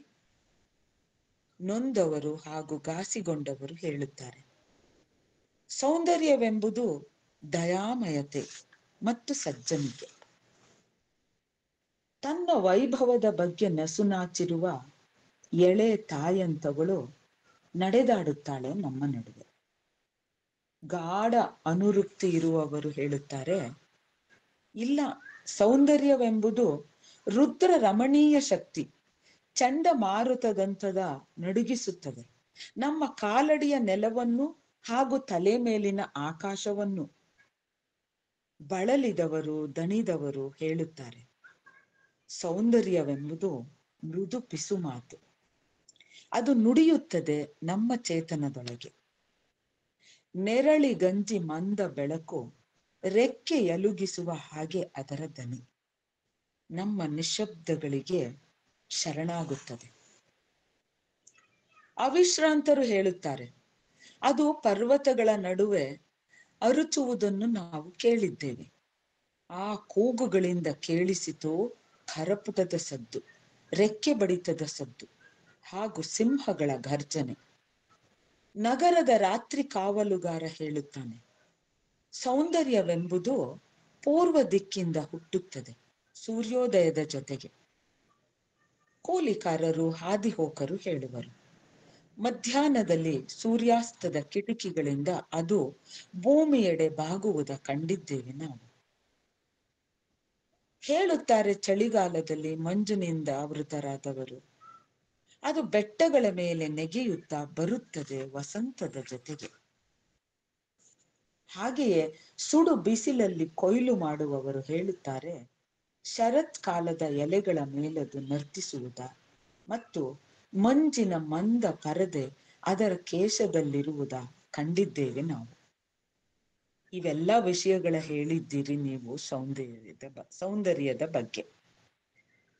ಆದರೆ ನೀವು ಮಾತನಾಡಿರುವುದು ನಿಜಕ್ಕೂ ಸೌಂದರ್ಯದ ಬಗೆಗಲ್ಲ, ಬದಲಾಗಿ ನಿಮ್ಮ ಅಸಂತೃಪ್ತ ಅಗತ್ಯಗಳ ಕುರಿತು.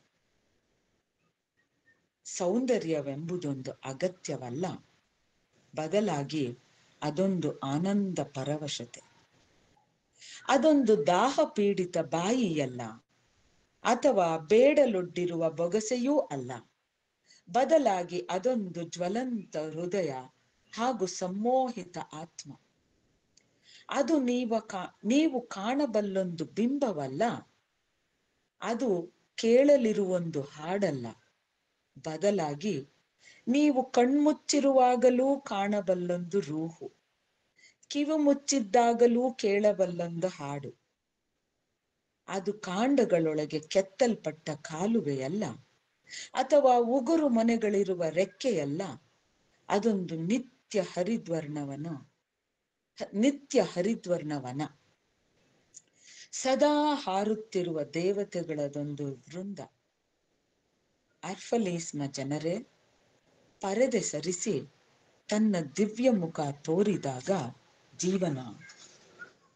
ಜೀವನವೆಂಬುದೇ ಸೌಂದರ್ಯ, ಹಾಗೂ ನೀವೇ ಆ ಜೀವನ ಮತ್ತು ನೀವೇ ಆ ಪರದೆ. ಸೌಂದರ್ಯವೆಂಬುದು ಕನ್ನಡಿಯೊಳಗೆ ತನ್ನ ತಾನು ನೋಡಿಕೊಳ್ಳುತ್ತಿರುವ ಅನಂತತೆ. ನೀವೇ ಆ ಅನಂತತೆ ಹಾಗೂ ಆ ಕನ್ನಡಿ. ಆ ಪ್ರತಿ ಪದ್ಯದಲ್ಲೂ ಈ ತರದ ಒಂದು ಡೈಕಾಟಮಿಯನ್ನ ಹೊಡೆದು ನಿರಂತರ ಅನಂತತೆಯನ್ನ ನಮಗೆ ತೋರಿಸ್ತಾನೆ. ಮತ್ತೆ ಅದನ್ನೇ ಹುಡುಕ್ತಾ ಇದ್ದಾವ ಬದುಕಿರೋವರೆಗೂ ಅಂತ ನಂಗೆ ಅನ್ನಿಸ್ತು.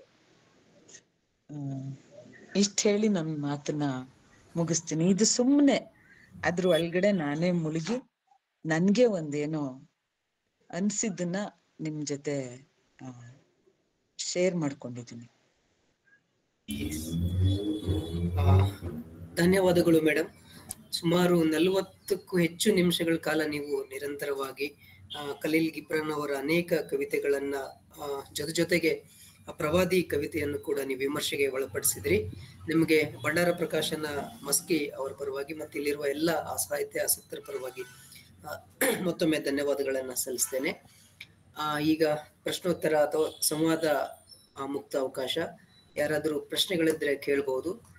ಇಲ್ದಿದ್ರೆ ಮೊದಲಿಗೆ ಚಾಟ್ ಬಾಕ್ಸ್ ಅಲ್ಲಿ ಒಂದಿಷ್ಟು ಪ್ರಶ್ನೆಗಳಿದಾವ ಮೇಡಮ್, ಅವುಗಳನ್ನ ನಿಮ್ಗೆ ಓದಿ ಹೇಳ್ತೀನಿ ನಾನು. ಪ್ರೊಫೆಸರ್ ಮೈಥಿಲಿ ರಾವ್ ಎಂಬುವರು ಒಂದು ಎರಡು ಪ್ರಶ್ನೆಗಳನ್ನ ಜೊತೆಗೆ ಅಭಿಪ್ರಾಯದ ರೀತಿಯಲ್ಲಿ ಕೇಳಿದ್ದಾರೆ. ಇವು ಒಬ್ಬ ಅತೀಂದ್ರಿಯ ಸಂತನ ಅಭಿವ್ಯಕ್ತಿಗಳು ಅಥವಾ ಕವಿಯ ಲೌಕಿಕ ಅವಲೋಕನಗಳು ಎಂದು ನೀವು ಭಾವಿಸುತ್ತೀರಾ? ಮತ್ತೆ ಅದ್ರ ಜೊತೆಗೆ ನಿಮ್ಮ ಪ್ರಕಾರ ಇಂಥ ಅನುವಾದಗಳ ಮಹತ್ವವೇನು? ಭಾರತೀಯ ಸಾಹಿತ್ಯವೇ ಇಷ್ಟೊಂದು ಶ್ರೀಮಂತವಾಗಿರುವಾಗ ನಮಗೆ ಇತರ ಭಾಷೆಗಳಿಂದ ಅನುವಾದಿಸಲಾದ ಸಾಹಿತ್ಯದ ಅಗತ್ಯವಿದೆಯೇ ಅಂತ ಹೇಳಿ ಮೇಡಮ್ ಅವರು ಕೇಳ್ಕೊಂಡಿದ್ದಾರೆ. ನನಗೆ ಈ ಲೌಕಿಕ ಅಲೌಕಿಕ ಅಂತ ಅನ್ನೋದನ್ನ ನಾನು ಡಿವೈಡ್ ಮಾಡ್ಕೊಳಲ್ಲ. ನನ್ಗೆ ಖಲೀಲ್ ಗಿಬ್ರಾನ್ ಯಾಕೆ ಇಷ್ಟ ಆಗ್ತಾನೆ ಅಂದ್ರೆ ಈ ಬದುಕಲ್ಲೇನೆ ಎರಡೂ ಇದೆ, ಇದ್ರ ಆಚೆಗೆ ಇರೋದ್ರ ಬಗ್ಗೆ ನನ್ಗೆ ಗೊತ್ತಿಲ್ಲ. ಅದು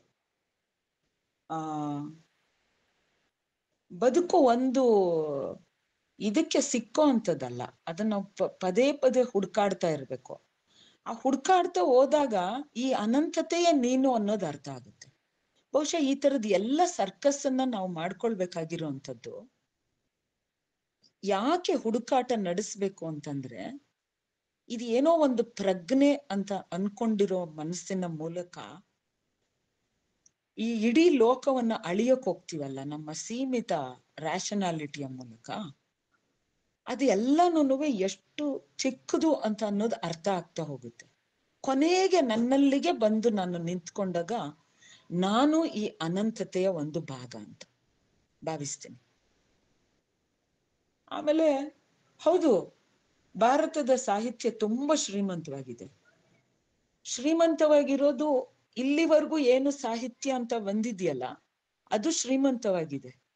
ಇನ್ನು ಬಾರದೆ ಉಳಿದಿರುವ, ಮರೆಯಲ್ಲೇ ಉಳಿದಿರುವ ಇನ್ನು ಎಷ್ಟೆಷ್ಟೋ ಶ್ರೀಮಂತವಾಗಿರುವಂತದ್ದು ಇದೆ.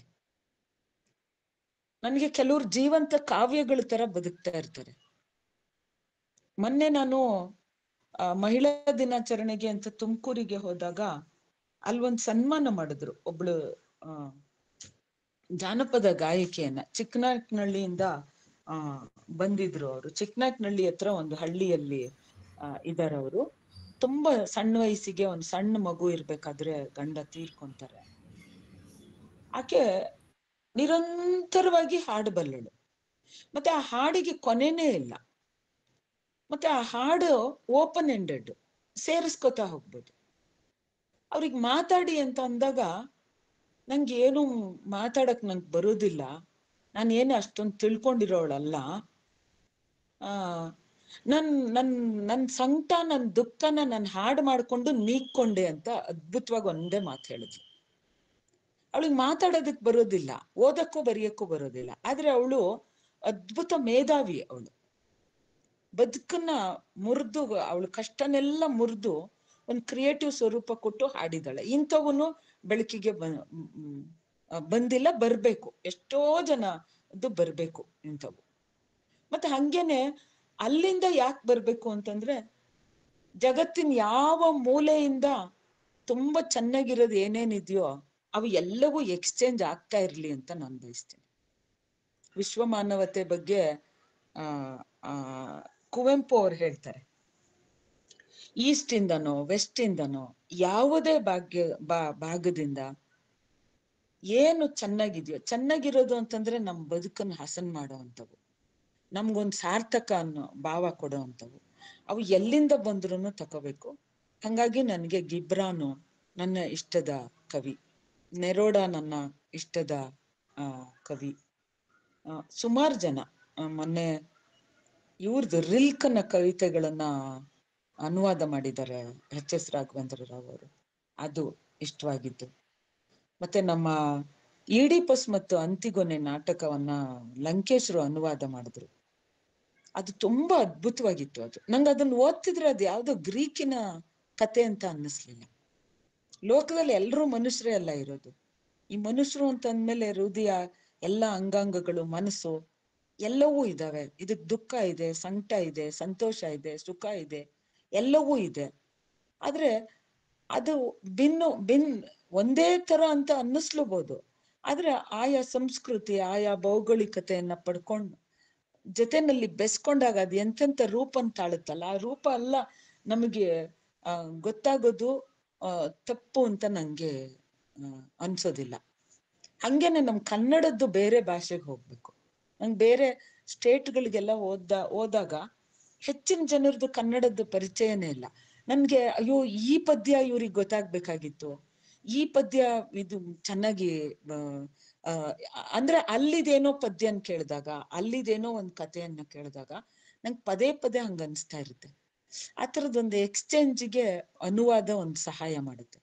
ಅಂದ್ರೆ ಮೂಲ ಕೃತಿಯಿಂದ ಅನುವಾದ ಮಾಡೋದು ಅಂತಂದ್ರೆ ಅದು ಕಷ್ಟದ್ದು. ಅದು ಇಟ್ ಇಸ್ ಲೈಕ್ ರೀಕ್ರಿಯೇಟಿಂಗ್ ಅದು, ಅದ್ರೊಳಗ್ ನಾವಾಗಿ ಈ ತರದೊಂದು ಸೇತುವೆಗಳಾಗ್ಬೇಕು. ಆಗ ನಮಗೆ ಪರಸ್ಪರರು ಪರಿಚಯ ಆಗ್ತೀವಿ. ಓ, ಎಲ್ಲ ಕಡೆಯಲ್ಲೂ ಮನುಷ್ಯರೇ ಅಲ್ವಾ, ಎಲ್ಲ ಮನುಷ್ಯರು ಯೋಚಿಸ್ತಾರೆ, ಎಲ್ಲ ಮನುಷ್ಯರು ಭಾವಿಸ್ತಾರೆ, ಎಲ್ರೂ ಪ್ರೀತಿ ಮಾಡ್ತಾರೆ, ಎಲ್ರೂ ಉಣ್ತಾರೆ, ಎಲ್ರೂ ದುಡಿತಾರೆ.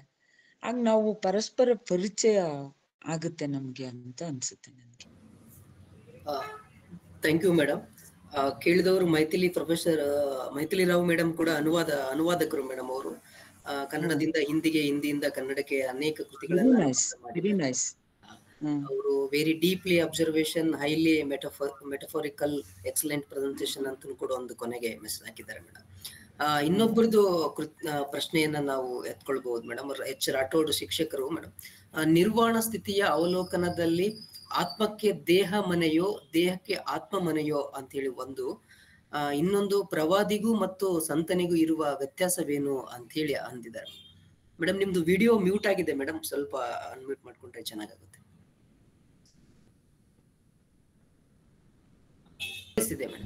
ಅಲ್ಲ, ನಾನು ಈ ಮೆಸೇಜ್ ಓದಕ್ಕೆ ಅಂತ ಏನೋ ಮಾಡಕ್ ಹೋದೆ, ಎಕ್ಸಿಟ್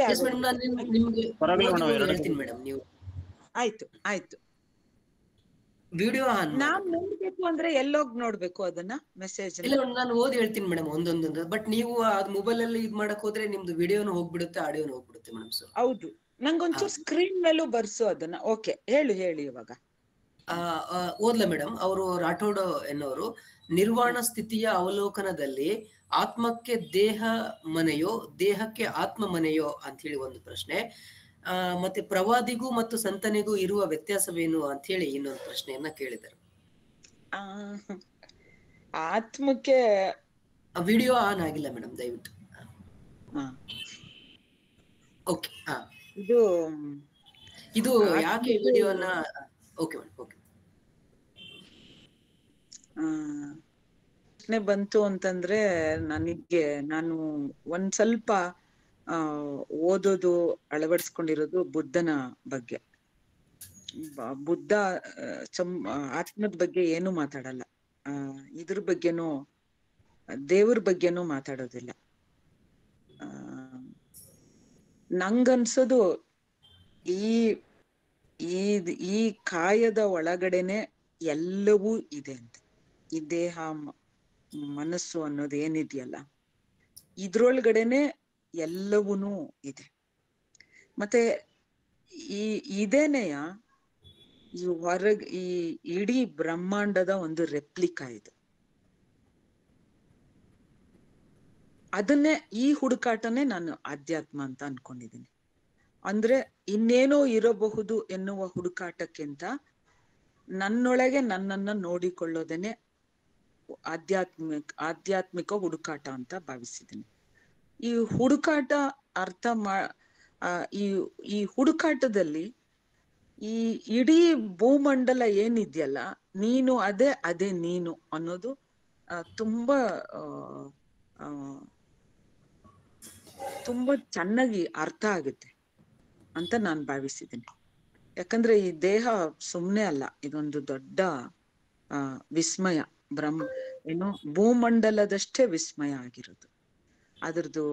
ಅದ್ರ ಒಳಗಡೆ ನಡೆಯುವಂತ ಕ್ರಿಯೆಗಳು, ಒಂದೊಂದು ಅಂಗಾಂಗಗಳ ಫಂಕ್ಷನ್ಸ್ ಏನಿದೆ, ಮತ್ತದು ಒಂದಕ್ಕೊಂದು ಇದ್ ನೋಡಿ, ಮೃದುವಾಗಿದೆ ನಾಲ್ಗೆ, ಗಟ್ಟಿಯಾಗಿರೋ ಹಲ್ಲುಗಳ ನಡುವೆ ಹೆಂಗಿರುತ್ತೆ. ಜೀರ್ಣಿಸ್ಕೊಳ್ಳೋದಕ್ಕೆ ಹಲ್ಲು ಬೇಕು, ಮತ್ತೆ ನಾಲ್ಗೆನೂ ಬೇಕು. ಮತ್ತೆ ಈ ದೇಹದ ಒಳಗಡೆ ಇರೋ ಈ ನರಮಂಡಲದೊಳಗಡೆ ಹರಿಯೋ ರಕ್ತ ಯಾವ ಟ್ರಾಫಿಕ್ ಪೊಲೀಸು ಇಲ್ದೇನೆ ಅದ್ಭುತವಾಗಿ ಸಂಚಾರ ಮೆದುಳಿಂದ ಪಾದದವರೆಗೂ ನಡೀತಾನೆ ಇರುತ್ತೆ. ಯಾವ ಟ್ರಾಫಿಕ್ ಪೊಲೀಸು ಇಲ್ಲ. ಇದನ್ನ ತೆಗೆದು ಜೋಡಿಸಿದ್ರೆ ಭೂಮಿಯನ್ನ 3 ಸುತ್ತು ಸುತ್ತಬೋದಂತೆ. ನಮ್ ದೇಹದಲ್ಲಿರೋ ನರಗಳನ್ನೆಲ್ಲದನ್ನು ತೆಗೆದು ಜೋಡಿಸಿದ್ರೆ.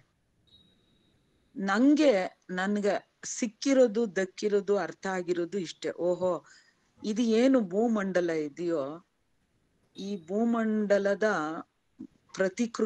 ಪ್ರತಿಬಿಂಬನೇ ನಾನು, ನನ್ನ ಪ್ರತಿಬಿಂಬವೇ ಅದು ಅಂತ ಅನ್ಸಿದೆ. ಇದ್ರ ನಡುವೆ ನನ್ಗೆ ಆತ್ಮದ ಬಗ್ಗೆ ಜಿಜ್ಞಾಸೆ ಬಂದಿಲ್ಲ ನನ್ಗೆ. ಮತ್ತೆ ಬುದ್ಧ ಹೇಳೋಂಗೆ ನಾನು ಆತ್ಮದ ಬಗ್ಗೆ, ದೇವ್ರು ಅವನು ಅವಳು ಇದಾನೋ ಇಲ್ವೋ ಅದನ್ನು ತಲೆ ಕೆಡಿಸ್ಕೊಳ್ಳೋದಕ್ಕೆ ಹೋಗಿಲ್ಲ. ಒಂದ್ ಸಣ್ಣ ಕತೆ ನೆನ್ಪು ಬರುತ್ತೆ ಬುದ್ಧನ ಬಗ್ಗೆ. ಹಿಂಗೆ ಒಬ್ಬ ಹುಡ್ಗ, ಅವನ್ ಶಿಷ್ಯ ಆಗಿರ್ತಾನೆ. ದಿನಾ ಪ್ರಶ್ನೆ ಕೇಳ್ತಿರ್ತಾನೆ, ಆತ್ಮ ಅನ್ನೋದು ಶಾಶ್ವತನೋ ಅಲ್ವೋ, ಭೂಮಿ ಅನ್ನೋದು ಶಾಶ್ವತನೋ ಅಲ್ವೋ, ದೇವ್ರು ಅನ್ನೋದ್ರ ಬಗ್ಗೆ. ಆಮೇಲೆ ಒಂದ್ ದಿವಸ ಅವನಿಗೆ ತುಂಬಾ ಕೋಪ ಬಂದ್ಬಿಟ್ಟು, ನೀನ್ ಇವತ್ ನನಗೆ ಉತ್ತರ ಹೇಳಲಿಲ್ಲ ಅಂತಂದ್ರೆ ನಾನು ನಿನ್ ಶಿಷ್ಯತ್ವ ಬಿಟ್ಬಿಟ್ಟು ಹೊಟ್ಟೋಗ್ಬಿಡ್ತೀನಿ ಅಂತ ಅಂತಾನೆ. ಅದಕ್ಕೆ ಬುದ್ಧ ಅಂತಾನೆ, ನೀನ್ ಕೇಳೋ ಪ್ರಶ್ನೆಗಳಿಗೆಲ್ಲ ಉತ್ತರ ಕೊಡ್ತೀನಿ, ಬಾ ದೀಕ್ಷೆ ಕೊಟ್ಟು ಅಂತ ಹೇಳ ನಾನು ನಿನ್ನನ್ ಕರೆದಿದ್ದು. ನೀನಾಗ್ ನೀನ್ ಬಂದಿದ್ಯಾ. ನೀನ್ ಪ್ರಶ್ನೆ ಕೇಳೋದ್ ನೋಡಿದ್ರೆ ನಂಗೆ ಏನ್ ಅನ್ಸುತ್ತೆ ಅಂದ್ರೆ, ಎದೆಗೊಂದ್ ವಿಷದ್ ಬಾಣ ನಾಟ್ಕೊಂಡ್ಬಿಟ್ಟಿದೆ. ಆ ನಾಟ್ಕೊಂಡಿರೋ ಬಾಣನ ಕಿತ್ತೆಸ್ದು ಮದ್ದು ಮಾಡಕ್ಕೆ ಅಂತ ಅಪ್ಪ ಅಮ್ಮ ಓಡೋಗಿ ಡಾಕ್ಟರ್ನ ಕರ್ಕೊಂಬಂದ್ರೆ, ಆ ಹುಡ್ಗ ಏಯ್ ನೀನ್ ನನ್ ಮುಟ್ಟಕ್ ಮೊದ್ಲು ಈ ಬಾಣ ಎಷ್ಟು ದೂರದಿಂದ ಬಂದಿದೆ, ಎಷ್ಟು ಚೂಪಾಗಿತ್ತು, ಯಾವ ಮೆಟ್ಲಿನಲ್ಲಿ ಇದನ್ ಮಾಡಿರೋದು, ಮಾಡ್ದವನ್ ಯಾರು, ಅವನ್ ಜಾತಿ ಏನು, ಅದ್ರಲ್ಲಿ ಅದ್ದಿರೋ ವಿಷ ಯಾವುದರಿಂದ ಮಾಡಿರೋದು, ಇವನ್ನೆಲ್ಲ ಉತ್ತರ ಹೇಳ್ದೊರ್ತು ನನ್ನ ಮುಟ್ಬೇಡ ಅಂತಂದ್ರೆ ನೀನ್ ಗೊಟಾಕಂತ ಆ ಹುಡುಗ ಸತ್ತೋಯ್ತಾನೆ. ನಾನ್ ಕಂಡ್ಕೊಂಡಿರೋದು ಇಷ್ಟೇ, ಜಗತ್ತು ಅಂಬೋದ್ರಲ್ಲಿ ಸಫರಿಂಗ್ ಅನ್ನೋದಿದೆ. ಈ ಸಫರಿಂಗ್ ಇಂದ ಈಚೆ ಬರೋಕ್ಕೊಂದ್ ಮಾರ್ಗ ಇದೆ. ಆ ಮಾರ್ಗದಲ್ಲಿ ನಡೆದ್ರೆ ನಿಮ್ ಸಫರಿಂಗಿಗೆ ನೀವೇ ಪರಿಹಾರನ ಕಂಡ್ಕೋಬಹುದು ಅಂತ. ಅದಕ್ಕೆ ನನ್ಗೆ ಆತ್ಮದ ಬಗ್ಗೆ ಅಷ್ಟನ್ಸಿಲ್ಲ. ಈ ಕಣ್ಣೆದುರಿಗಿನ ಬದುಕು, ಈ ದೇಹ ಮನಸ್ಸು ಹೊತ್ಕೊಂಡು ಈ ಬದುಕನ್ನ ಅರ್ಥ ಮಾಡ್ಕೊಳ್ಳೋದು, ಅದೇ ದೊಡ್ಡದು ಅನ್ಸುತ್ತೆ. ಈ ಅರ್ಥ ಮಾಡ್ಕೊಳ್ಳೋ ಪ್ರಕ್ರಿಯೆಯಲ್ಲಿ ಇನ್ನೊಬ್ಬರದೂನು ದುಃಖ ನಂದು ಅಂತ ಅನ್ಸುತ್ತೆ. ಇನ್ನೊಬ್ಬರಲ್ಲಿ ಇರೋಂಥ ಕೇಡನ್ನ ಕಂಡಾಗ ಅದು ನನ್ನದು ಭಾಗ ಅದು ಅಂತ ಅನ್ಸುತ್ತೆ. ಹಿಂಗ ಅರ್ಥ ಮಾಡ್ಕೊಂಡಾಗ ಎಲ್ಲರೂ ಕೇವಲ ಮನುಷ್ಯರು, ನಾವು ಸಹಿಸ್ಕೋಬೇಕು, ನಾವು ತಪ್ಪದಾಗ ಹೇಳ್ಬೇಕು, ಸರಿ ಇದ್ದಾಗ ಜೈ ಅನ್ಬೇಕು, ಆದ್ರೆ ಜೊತೆನಲ್ಲಿ ನಡೀತಾನೆ ಇರ್ಬೇಕು ಅಂತ ಅನ್ಸುತ್ತೆ. ಗೊತ್ತಿಲ್ಲ, ನಾನು ನಿಮ್ ಪ್ರಶ್ನೆಗೆ ಉತ್ತರ ಹೇಳದ್ನು ಉತ್ತರ ಅನ್ನಿಸ್ತಾ ಇಲ್ವೋ ಗೊತ್ತಿಲ್ಲ, ಸಾರಿ. ಧನ್ಯವಾದಗಳು ಮೇಡಮ್. ಇನ್ನೊಬ್ರು ರಾಚುಕೊಪ್ಪ ಅನ್ನೋರು, ಭಗ್ನ ಹೃದಯ ಎನ್ನುವ ಕಾದಂಬರಿ ಇವರದೇ ಅಲ್ಲವೇ ಅಂತ ಒಂದು ಪ್ರಶ್ನೆ ಕೇಳಿದ್ದಾರೆ. ಭಗ್ನ ಹೃದಯನ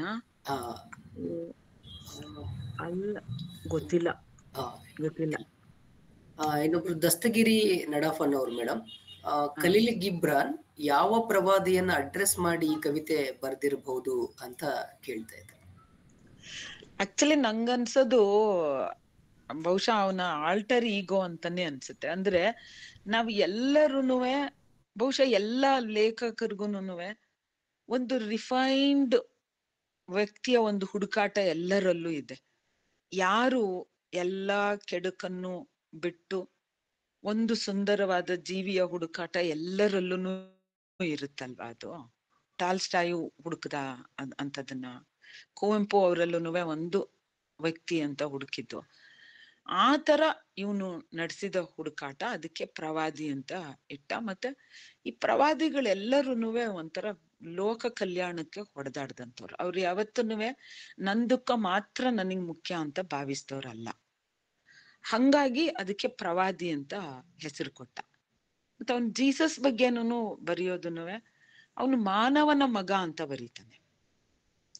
ಆದ್ರೆ ಈ ಜಿಜ್ಞಾಸೆಗೆ ಇಳಿದಾಗ ತರ್ಕದ ಮೂಲಕ ಅವನು ದೇವನ ಮಗ ಅಂತ ಆಯ್ತು ಅಂತಂದ್ರೆ, ಹಂಗಂದ್ರೆ ದೇವ ಅನ್ನೋನು ಒಬ್ಬ ಇದ್ದಾನೆ ಅಂತ. ಆ ದೇವ ಅನ್ನೋನು ಒಬ್ಬ ಇದ್ದಾನೆ ಅಂತಂದ್ರೆ ಆ ದೇವ ಯಾರ ಜೊತೆ ಎಲ್ಲನೋ ಒಂದ್ ಸಂಬಂಧ ಇಟ್ಕೊಂಡು ಈ ದೇವ್ರ ಮಗ ಹುಟ್ಟದ. ಅದಕ್ಕೆ ಹಂಗ್ ಮಾಡ್ಬಾರ್ದು ಅದನ್ನ ಅಂತ ಅನ್ಬಿಟ್ಟು ಬೇರೆ ಏನೇನೋ. ಯಾಕೆ ಅಂತಂದ್ರೆ ನಮ್ಮಲ್ಲಿ ತುಂಬಾ ದ್ವಂದ್ವಗಳಿದಾವೆ. ಒಂದು ಜೀವ ಅಂಕುರ ಆಗೋದಿಕ್ಕೆ ಕಾರಣ ಆಗುವಂತಹ ಕಾಮ ಅದ್ಭುತ ವಿಸ್ಮಯ, ಅದು ಬಹಳ ದೊಡ್ಡದು. ಈ ಕಾಮ ನಮ್ಮ ಅವಿಭಾಜ್ಯ ಅಂಗ. ಈ ಕಾಮ ಒಂದು ಕ್ರಿಯೇಷನ್ನಿಗೂ ದಾರಿ, ಈ ಕಾಮ ನಮ್ಮ ಉತ್ಕಟ ಆನಂದಕ್ಕೂ ದಾರಿ. ಆದ್ರೆ ಆ ಕಾಮದ ಬಗ್ಗೆ ಒಂದು ಡೀಪ್ ಆಗಿರೋ ಅವರ್ಷನ್ ಇದೆ. ಅದೇನೋ ಒಂದು ಆ ಕಾಮದ್ ಬಂತು ಅಂದ್ರೆ ದೇವರುಗಳೆಲ್ಲರೂನುವೆ ಅಯೋನಿಜರೇ. ಯಾಕೆ? ಯೋನಿ ಪವಿತ್ರ ಅಲ್ವಾ? ಯೋನಿ ಒಳಗಡೆಯಿಂದನೇ ದೇವ್ರು ಬಂದ್ರೆ ತಪ್ಪೇನು? ಆದ್ರೆ ನಮಗೆ ಯೋನಿ ಅಸಹ್ಯ, ಆದ್ರೆ ಕೊಡೋ ಸುಖ ಬೇಕು. ಈ ದ್ವಂದ್ವಗಳನ್ನ ಮೀರ್ಕೊಳ್ಳೋದಿಕ್ಕೆ ಬರಿತಾ ಇದ್ದ ಅಂತ ಅನ್ಸುತ್ತೆ ಖಲೀಲ್ ಗಿಬ್ರಾನ್. ಅಂದ್ರೆ ಅವನ್ಗೆ 20 ವಯಸ್ಸಿಗೆ ಅದನ್ನ ಬರೆಯೋದು ಅವನು. ಆಮೇಲೆ 10-12 ವರ್ಷ ಆದ್ಮೇಲೆ ಅದನ್ನ ಇಂಗ್ಲಿಷ್ ನಲ್ಲಿ ಬರ್ದು ಅದನ್ನ ಎಲ್ಲೋ ಒಂದ್ ಕಡೆನಲ್ಲಿ ಕೂತು ಓದುವಾಗ ಅಲ್ಲಿರೋ ದೊಡ್ಡ ದೊಡ್ಡ ಲೇಖಕರೆಲ್ಲ ಬಂದು ಒಂಥರ ದಿಗ್ಮೂಢರಾಗಿ ಕೂತ್ಕೋತಾರೆ ಅದನ್ನ. ಈ ಡೈಕಾಟಮಿಯನ್ನ ಮೀರೋದ್ರ ಭಾಗವಾಗಿ ಅವನು ಪ್ರವಾದಿಯನ್ನ ಕಂಡ.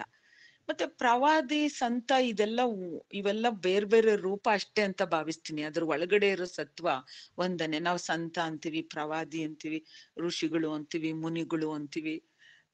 ಅಂದ್ರೆ ನಾನು ಈ ತಿರಸ್ಕರಿಸೋರಲ್ಲ, ಈ ಕಾಯವನ್ನ ತಿರಸ್ಕರಿಸೋರಲ್ಲ, ಕಣ್ಣೆದುರುಗಿನ ವಾಸ್ತವದ ಬದುಕನ್ನ ತಿರಸ್ಕರಿಸೋರಲ್ಲ ಇವರೆಲ್ಲರೂ. ಅದರಲ್ಲೇನೆ ಜೀವಿಸ್ತಾರೆ.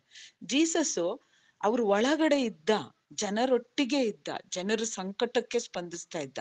ಮತ್ತೆ ಆ ಪಿಲಾತನ ಎದುರು ಅವನನ್ನ ಒಬ್ಬ ಅಪರಾಧಿ ತರ ನಿಲ್ಲಿಸಿದಾಗ, ಹೌದು ನಾನೇ ಸತ್ಯ ಅಂದ. ನಾನು ಸತ್ಯದ ಮಗ, ನಾನೇ ಸತ್ಯ ಅಂತ ಅಂದ. ಅವನು ಒಪ್ಕೊಂಡ್ಬಿಟ್ಟಿದ್ರೆ ಅವನು ಉಳ್ಕೊಂಡಿರ್ತಾ ಇದ್ರು. ಇಲ್ಲ, ಸತ್ಯಕ್ಕೆ ತಲೆಬಾಗಿ ನಿಂತ. ಅದನ್ನ ಇದ್ರಲ್ಲಿ ಗೋಲ್ಗೊಥದಲ್ಲಿ ಗೋವಿಂದ ಪೈಗಳು ಬಹಳ ಅದ್ಭುತವಾಗಿದೆ. ಅದು ನನ್ಗೆ ಯಾಕೆ ಅದು ತುಂಬಾ ಪ್ರೀತಿ ಅಂತ ಅಂದ್ರೆ, ಗೋವಿಂದ ಪೈಗಳು ಒಬ್ಬ ಬ್ರಾಹ್ಮಣನಾಗಿ ಯೇಸು ಕ್ರಿಸ್ತನ ಬಗ್ಗೆ ಆ ಬರ್ದಿರೋ ಪದ್ಯ ಅವನು ಎದುರುಗಡೆ ಆ ಪಿಲಾತನ ಅಂದ್ರೆ ಜಡ್ಜ್ ಎದುರುಗಡೆ ಇವನನ್ನ ಕರ್ಕೊಂಬಂದ್ ನಿಂತ್ಕೊಂಡ್ರೆ ಒಂದ್ಸಲ ನಡ್ಗೋಗ್ಬಿಡ್ತಾನಂತೆ ಜಡ್ಜು. ಅವನು ಹೆಂಗೆ ಇದ್ದ ಅಂತಂದ್ರೆ, ಅವನ ಸೌಂದರ್ಯ ಎಂಥದ್ದು ಅಂತಂದ್ರೆ ಹೆಣ್ಣೋ ಗಂಡೋ ಹೇಳೋದಕ್ಕಾಗಲ್ಲಂತೆ. ಅವನು ಚೂಪಾಗಿರೋ ಮೂಗು ಎಂತೆಂಥ ಕೇಡುಗಳನ್ನು ಕತ್ತರಿಸಾಕೋ ಅಂತದಂತೆ. ಅದಕ್ಕೆ ನಾನ್ ನ್ಯಾಯನ ನನ್ನ ಕೈನಲ್ಲಿ ಹೇಳಕ್ಕಾಗಲ್ಲ ಅಂತ ಕೈ ತೊಳ್ಕೊಂಡು ಎದ್ದೋಗ್ಬಿಡ್ತಾನೆ. ಇವನಿಗ್ ನಾನ್ ಹೆಂಗಪ್ಪ ಶಿಕ್ಷೆ ಕೊಡ್ಲಿ ಅಂತ ಅಂದ್ಬಿಟ್ಟು. ಮಳೆ ಹೊಡೆಯೋವಾಗ್ಲೂನು ಅವ್ರನ್ನ ಕ್ಷಮಿಸ್ಬಿಡು ಅಜ್ಞಾನಿಗಳು ಅಂತ. ಅಜ್ಞಾನಿಗಳೇ, ಗೊತ್ತಿಲ್ಲ ನಮ್ಗೆ. ಈ ಕ್ರೌರ್ಯ ನಮ್ಮ ವಿವೇಕದ ಮೇಲೆ ಎಂತ ಮಂಕನ್ನ ಎರಚಿದ್ದ. ಒಂಥರ ಕಿಟ್ಟ ಕಟ್ಕೊಂಡಿರುತ್ತಲ್ಲ ದೀಪಕ್ಕೆ, ಆ ಕಿಟ್ಟ ಉರಿನೇ ಆರಿಸ್ಬಿಡುತ್ತೆ ಅದನ್ನ. ಹಂಗ್ ಕಟ್ಕೊಂಡ್ಬಿಟ್ಟು ಏನ್ ಮಾಡ್ತಿದೀವಿ ಅನ್ನೋ ಪ್ರಜ್ಞೆನೇ ಇರ್ಲಿಲ್ಲ. ಆದ್ರೆ ಜೀಸಸ್ಸು ಎಷ್ಟೋ ಸಾವಿರ ವರ್ಷಗಳ ಕ್ರೂಯಲ್ಟಿನ ತನ್ನ ಮೇಲೆ ಹಾಕಿ ನಿಲ್ಲಿಸ್ಬಿಟ್ಟ. ಇಲ್ಲಾಂದಿದ್ರೆ ಇನ್ನೂ ಜಗತ್ತು ಇನ್ನೆಂತೆಂಥದ್ ಕೇಡನ್ನ ನೋಡಿರ್ತಿತ್ತೋ ಅಂತ ಅನ್ಸುತ್ತೆ ನನ್ಗೆ. ಸಾಯೋವಾಗ್ಲೂನು ಅವನ ಅಂತಃಕರಣ ಎಷ್ಟು ದೊಡ್ಡದು ನೋಡಿ. ಮತ್ತೆ ವಿವೇಕ, ಅವನ್ ಬರೀ ಒಬ್ಬ ಫೂಲಿಶ್ ಅಂತಃಕರಣ ಉಳ್ಳವನಲ್ಲ. ಒಳ್ಳೆಯವರಾಗಿರೋದು ಅಂತಂದ್ರೆ, ಅಂತಃಕರಣ ಇಟ್ಕೊಳ್ಳೋದು ಅಂತಂದ್ರೆ ಮೂರ್ಖತನ ಅಲ್ಲ, ಅತ್ಯಂತ ವಿವೇಕ ಬೇಕು. ನನ್ನ ಎದುರುಗಡೆ ಒಬ್ಬ ನನ್ನನ್ನು ಒಡೆಯಕ್ ಬರ್ತಿದ್ದಾನೆ ಅಂದ್ರೆ ಅವನಿಗೆ ಗೊತ್ತಿಲ್ಲ ನನ್ನನ್ನು ಒಡೆದು ಸಾಯಿಸಿದ್ರೆ 302 ಅಡಿಯಲ್ಲಿ ಜೀವಾವಧಿ ಶಿಕ್ಷೆ ಆಗ್ಬೋದು, ಇಲ್ಲ ಅಂತಂದ್ರೆ ನನ್ನನ್ನು ನೇಣಿಗೆ ಹಾಕ್ಬೋದು, ನನ್ನ ಇಡೀ ಬದುಕು ಬರ್ಬಾದಾಗುತ್ತೆ, ಇವಳನ್ ಕೊಂದು ನಾನು ಬರ್ಬಾದಾಗ್ತೀನಿ ಅನ್ನೋದು ಅರ್ಥ ಆಗದೆ ಇರೋ ಒಬ್ಬ ಮಗು ಅವನು ಅಂತ ನನಗೆ ಅರ್ಥ ಆಗೋದು ಬಹಳ ದೊಡ್ಡ ವಿವೇಕ ಬೇಕು. ಅಂತ ಹುಡುಕಾಟದಲ್ಲಿ ಗಿಬ್ರಾನ್ ಇದ್ದ ಅಂತ ಅನ್ಸುತ್ತೆ. ಅದಕ್ಕೆ ಅಷ್ಟು ರಿಫೈನ್ಡ್ ಆಗಿ ಬರೋದು. 20 ವಯಸ್ಸಿಗೆ ಇದನ್ನ ವಿರಹದ ಬಗ್ಗೆ, ವೇದನೆ ಬಗ್ಗೆ, ಕಾಮದ ಬಗ್ಗೆ, ಸತ್ಯದ ಬಗ್ಗೆ, ಮಕ್ಕಳ ಬಗ್ಗೆ ಯೋಚನೆ ಮಾಡಿದ್ನಲ್ಲ ಅವನು. Thank you madam. ಇನ್ನೊಬ್ರು ವಿನಾಯಕ ಅನ್ನೋರು, ಈ ಪಾಸ್ಟ್ ಪ್ರೆಸೆಂಟ್ ನೆನಪು ಕನಸುಗಳ ಮಧ್ಯೆ ಅಂದ್ರೆ ಈ ಕ್ಷಣದ ರಹಸ್ಯವೇನು, ಕ್ಷಣ ಕ್ಷಣದ ನೆನಪು ಕನಸುಗಳ ಮಧ್ಯೆ ಈಗಿನ ಕ್ಷಣವೇ ಬೌದ್ಧರ ಕ್ಷಣಿಕವಾದವೇ ಅಂತ ಹೇಳಿ ಒಂದ್ ಕೇಳ್ತಿದ್ದಾರೆ ಮೇಡಮ್. ಈ ಕ್ಷಣ ಕ್ಷಣಿಕ ಅಲ್ಲ ಸರ್, ಎಂತ ರಿಯಾಲಿಟಿ ಅಲ್ವಾ. ಇವತ್ಗ ಇಲ್ಲಿ ಈ ಕ್ಷಣದಲ್ಲಿ ಬದುಕೋದು ಅಂತಂದ್ರೆ ಸಂಪೂರ್ಣ ಆ ಕ್ಷಣದ ಬಗ್ಗೆ ಮೈಂಡ್ಫುಲ್ ಆಗಿರೋದು. ಈ ಕ್ಷಣ ನಾನು ಕೂತ್ಕೊಂಡ್ ಖಲೀಲ್ ಗಿಬ್ರಾನ್ ಬಗ್ಗೆ ನಾನು ಮಾತಾಡ್ತಾ ಇದ್ದೀನಿ ಅಂತಂದ್ರೆ ನನ್ನ ದೇಹ ಮನಸ್ಸು ಎರಡು ಇದ್ರಲ್ಲಿರ್ಬೇಕು. ನಿಮ್ತಾವ್ ಮಾತಾಡ್ಕೊಂಡು ನನ್ನ ತಲೆ ಒಳಗೆ ಏನೋ ಯೋಚಿಸ್ತಿರ್ಬಾರ್ದು. ನನಗೆ ಅರಿವಿರ್ಬೇಕು ಎಷ್ಟು ಜನ ಕೇಳಿಸ್ಕೊತಾ ಇದ್ದಾರೆ, ನನ್ನ ನೇರೂಪಾಗಿ ಮಾತಾಡ್ಬೇಕು, ನಾನು ಅಸಡ್ಡೆಯಿಂದ ಮಾತಾಡ್ಬಾರ್ದು, ತಲಳ್ಟೆ ಮಾತಾಡ್ಬಾರ್ದು,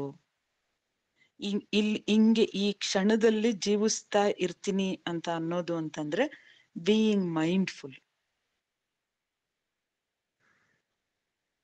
ಅದು ಲಿವ್ ಇನ್ ದ ಪ್ರೆಸೆಂಟ್ ಅನ್ನೋದು ಬುದ್ಧ ಅದನ್ನೇನೆ, ಮೈಂಡ್ಫುಲ್ ಆಗಿರೋದು. ಇದನ್ನ ಮಾತಾಡ್ತಾ ಇದ್ದೀನಿ, ಮಾತಾಡ್ತಿರೋದ್ರ ಬಗ್ಗೆ ಪೂರ್ತಿ ಮೈಂಡ್ಫುಲ್ ಆಗಿರೋದು.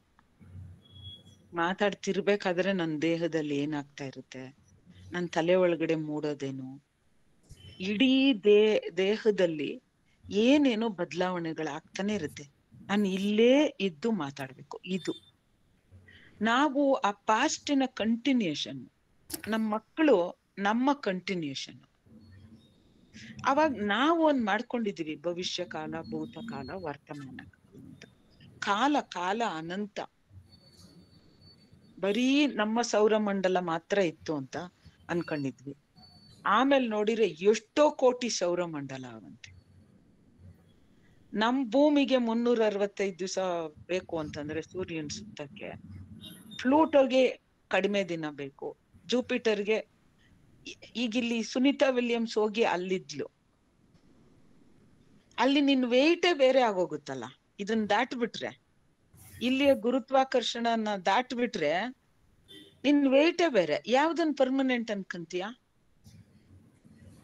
ಸರಸ್ವತಿ 5.4 55 kg ಅನ್ನೋದು ಈ ಗುರುತ್ವಾಕರ್ಷಣ ದಾಟ್ಬಿಟ್ರೆ ಬೇರೆ ಏನೋ ಆಗುತ್ತೆ.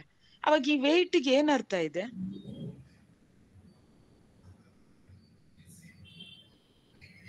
ಅದಕ್ಕೆ ನನ್ಗೆ ಇವತ್ತಿನ ಬದುಕು ತುಂಬಾ ಮುಖ್ಯ. ಇವತ್ ಏನ್ ನಡೀತಾ ಇದೆ, ಇವತ್ತಿನ ವಾಸ್ತವಕ್ಕೆ ಕಣ್ ತೆರ್ಕೊಂಡಿರೋದು, ಇವತ್ತಿನ ವಾಸ್ತವದಲ್ಲಿ ಏನೋ ಅನ್ಯಾಯ ಆಗ್ತಾ ಇದೆ ಅಂತಂದ್ರೆ ವಿರೋಧಿಸೋ ಅಂತದ್ದು, ನನ್ ಕೈನಲ್ಲಿ ಆಗೋ ಅಂತದ್ದನ್ನ ಮಾಡೋ ಅಂತದ್ದು. ಯಾರೋ ಸಂಕಟದಲ್ಲಿದ್ದಾರೆ, ಅವ್ರಿಗೊಂದ್ ಕೈ ಚಾಚೋ ಅಂತದ್ದು, ಅಥವಾ ನಾನೇ ಸಂಕಟದಲ್ಲಿರ್ತೀನಿ, ಬೇರೆ ಯಾರ್ದೋ ಸಹಾಯ ಬಂದಾಗ ತಕೊಳ್ಳೋದು, ಇರೋದನ್ನ ಹಂಚ್ಕೊಂಡು ಉಣ್ಣೋದು, ಇಲ್ಲೇ ಇರೋದು. ಆಮೇಲೆ ಒಂದು ದಿವಸ ಉಸಿರು ನಿಂತೋಗುತ್ತೆ ಅವನು. ಅದಕ್ಕೆ ನಾನು ಶುರು ಮಾಡಿದ್ದೇನೆ ಸಾವು ಅನ್ನೋ ಪದ್ಯದಿಂದ. ನಾನು ಸಾವನ್ನ ದುರಂತ ಅಂತ ನೋಡೋದಿಲ್ಲ, ಕೊನೆ ಅಂತಾನು ನೋಡೋದಿಲ್ಲ. ಅದಕ್ಕೆ ಸಾವಿನಿಂದ ಶುರು ಮಾಡಿದೆ ನಾನು. ನಾವು ಟ್ಯಾಗ್ ಹಾಕೊಂಡಿದೀವಿ, ಇದು ಸರಿ, ಇದು ತಪ್ಪು, ಇದು ಚೆನ್ನಾಗಿದೆ, ಇದು ಚೆನ್ನಾಗಿಲ್ಲ, ಇದು ಸುಂದರ, ಇದು ಕುರೂಪ ಅಂತ ಮಾಡ್ಕೊಂಡಿದೆ. ಅವು ಇವೆ. ಮೊಸಳೆನೂ ಸುಂದರ, ಆಮೆನೂ ಸುಂದರ, ಕರೀನಾ ಕಪೂರು ಸುಂದರ, ಆಲಿಯಾ ಭಟ್ಟು ಸುಂದರ, ನಾನು ಸುಂದರ. ನೀವ್ ಕೇಳಿಸ್ಕೊಂತಿರೋ ಎಲ್ಲರೂನುವೆ ತಾಯಿ ಹೊಟ್ಟೆಲ್ ಹುಟ್ಟಿರೋ ಎಲ್ಲ ಮಕ್ಕಳು ಎಲ್ಲವೂ ಸುಂದರ. ನಾವು ಒಂದ್ ಮಾನದಂಡ ಮಾಡ್ಕೊಂಡಿದೀವಿ. ಬೆಳ್ಳಗಿರೋದು, ಚೂಪ್ ಮೂಗು, ಚೆನ್ನಾಗಿರೋ ಹಲ್ಲು, ಇಷ್ಟ ಎತ್ತರ, ಇಷ್ಟು ವೆಯ್ಟು ಅಂತ ನಾವೊಂದು ಮಾಡ್ಕೊಂಡ್ಬಿಟ್ಟಿದೀವಿ. ತಕ್ಕಡಿ ಬರುತ್ತಲ್ವಾ ನಮ್ಗೆ, ತಕ್ಕಡಿ ಕಂಡಿಡ್ದು ಬಿಟ್ಟಿದೀವಿ. ಮೀಟರ್ಗಳು, ಸೆಂಟಿಮೀಟರ್ಗಳು ಕಂಡಿಡ್ದಿದೀವಿ. ಇದ್ರಲ್ಲಿ ಅಳಿತಾ ಇದೀವಿ. ಯೋಚನೆ ಮಾಡಿದ್ರೆ ಡೀಪ್ ಆಗಿ ಅರ್ಥನೇ ಇಲ್ಲ. Yes, thank you madam. ಇನ್ನೊಬ್ರು ರಾಚುಕೊಪ್ಪ ಇಲ್ಲ ಸರ್, ರಾಜೇಂದ್ರ ಕುಮಾರ್ ಮುದ್ನಾಳನ್ ಅವರು ಗಿಬ್ರಾನನ ಕಾವ್ಯದ ಅಥವಾ ಸೂಫಿ ತತ್ವದ ಮೇಲೆ ಬುದ್ಧನ ತತ್ವಗಳ ಪ್ರಭಾವ ಬೀರಿರಬಹುದೇ ಅಂತ ಕೇಳ್ತಿದ್ದಾರೆ. ಅಲ್ಲ, ಅವು ಕಾಲಘಟ್ಟಗಳು ಬೇರೆ ಬೇರೆ ಇರ್ತವೆ ಅಲ್ವಾ. ನಾನು ಕನೆಕ್ಟ್ ಮಾಡ್ಕೊಂತೀನಿ ಅಷ್ಟೇ. ಇದು ಅದ್ರ ಮೇಲೆ ಪ್ರಭಾವ ಬೀರಿದ್ಯಾ ಅನ್ನೋದಕ್ಕಿಂತನೂ ಅಬ್ಬ ನೋಡು, ಅಲ್ಲೊಬ್ಬ ಜೀಸಸ್ಸು, ಅಲ್ಲೆಲ್ಲೋ ಬೆತ್ಲೆಹೇಮಲ್ಲಿ ಇದ್ದವನು, ಈ ಬುದ್ಧ ಹೆಂಗ್ ಒಂದೇ ತರ ಯೋಚಿಸ್ಬಲ್ರಲ್ಲ ಅನ್ಸ್ತಾ ಇರುತ್ತೆ. ಹಂಗಂದ್ರೆ ಭೂಮಿ ಮೇಲಿರೋ ಎಲ್ಲ ದೇಶವೂ ಚಂದನೆ, ಎಲ್ಲ ಕಡೆಯಲ್ಲೂ ಇಂಥವ್ರು ಯಾರ್ಯಾರೋ ಬಂದವ್ರೆ, ಆಗವ್ರೆ. ಅವ್ರು ಎಲ್ರೂ ಸಂತ್ರ, ನಮ್ಮ ಹೌದಿರೋ ಸಂತ್ರೇನೆಯ. ಯಾರನ್ನಾರು ಹಿಡ್ಕೊಂಡು ಒಡೆದ ಸಾಕವ್ರೆ ನಮ್ಮನ್ನ. ಕಷ್ಟದಾಗೂ ಸಾಕವ್ರೆ, ಸುಖದಾಗೂ ಸಾಕವ್ರೆ, ಜಾಪಾನ ಮಾಡವ್ರೆ, ಯಾರಿಗೂ ಕಳ್ತನ ಮಾಡ್ದೆ, ಸುಳ್ಳು ಹೇಳ್ದೆ, ತಲೆ ಹೊಡಿದೆ. ಇವರು ಸಂತ್ರೇನೆಯ ಅಲ್ವಾ? ಅವ್ರು ಒಂದ್ ರೀತಿಯಲ್ಲಿ ತನ್ನದು ಅನ್ನೋದನ್ನೇ ಇಲ್ದೆ ಎಲ್ಲರಿಗೂ ಪರರಿಗೆ ಅಂತಲ್ಲ, ಇಡೀ ಜಗತ್ತೇ ನಂದು ಅಂತ ಅನ್ಕೊಂಡು ಸೇವೆ ಮಾಡಿದ್ರು ಅವರು. ಅಷ್ಟ್ರ ಮಟ್ಟಿಗೆ ಅವರು ದೊಡ್ಡ ಸಂತರುಗಳು. ಅವರು ಒಳ್ಳೆ ಬರವಣಿಗೆ ಮಾಡೋ ಅಂತವ್ರು, ಏನೇನ್ ಕೆಲಸ ಮಾಡ್ತಿರ್ತಾರೋ ಅಲ್ಲಲ್ಲೇನೆ ಎಲ್ಲ ಕಡೆಲೂ ಅವ್ರೆ. ಇವರು ಒಂದ್ ರೀತಿಯಲ್ಲಿ ತಾನು ಮತ್ತು ಪರ ಅಂತ ಎಣಿಸ್ದೇನೆ ಎಲ್ಲರ ಸಂಕಟಕ್ಕೂ ಮಿಡ್ದಂತವ್ರು. ಈ ದ್ವಿತ್ವ ಇಲ್ಲ ಅಂದ್ರೆ ತಾನೇ ನಾನೇ ಅನ್ಕೊಳಕ್ಕಾಗೋದು. ಅದನ್ನ ನಾವ್ ಹಾಕೊಂಡಿದೀವಲ್ಲ, ನಂದು, ನನ್ ಮನೆ, ನನ್ ಗಂಡ, ನನ್ ಮಕ್ಳು, ನನ್ನ ಆಸ್ತಿ ಅಂತ ಮಾಡ್ಕೊಂಡ್ಬಿಟ್ಟಿದೀವಿ. ಬೇಲಿ ಹಾಕೊಂಡಿದೀವಿ, ಅದಕ್ಕೆ ಕಾವಲ್ ಕಾಯ್ಬೇಕು. ಆ ಕಾವಲ್ ಕಾಯ್ಬೇಕು, ಬೇಲಿ ಹಾಕೊಂಡಿರೋದಕ್ಕೆ ಕಾವಲ್ ಕಾಯಕ್ಕೋಸ್ಕರ ಬೇರೆಯವ್ರನ್ನ ಎಲ್ಲರನ್ನು ಕಳ್ಳರನ್ ಮಾಡ್ಬಿಡ್ತೀವಿ. ಅವ್ರು ಹಾಕೊಂಡಿರ್ತಾರಲ್ಲ ಬೇಲಿನೇ ಇಲ್ದೆ ಹೋದ್ರೆ.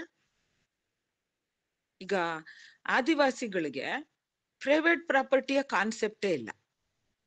ಈಗ ಮಣಿಪುರದಲ್ಲಿ ಎಷ್ಟು ನೀಟಾಗಿ ಆ ಎರಡು ಜನಾಂಗಗಳನ್ನ ಒಡೆದು ಬಿಟ್ಟಿದ್ದಾರೆ ಅಂತಂದ್ರೆ, ಮೈತೈಗಳು ನಾಗರಿಕತೆಗೆ ತೆರ್ಕೊಂಡಿರೋರು, ಕುಕಿಗಳಿಗೆ ಇವತ್ತಿಗೂ ಅವ್ರದೇ ಅಂತ ಖಾತಾ ಇಟ್ಕೊಂಡಿಲ್ಲ. ಅವ್ರದ್ದು ಎಲ್ಲ ಭೂಮಿಯನ್ನ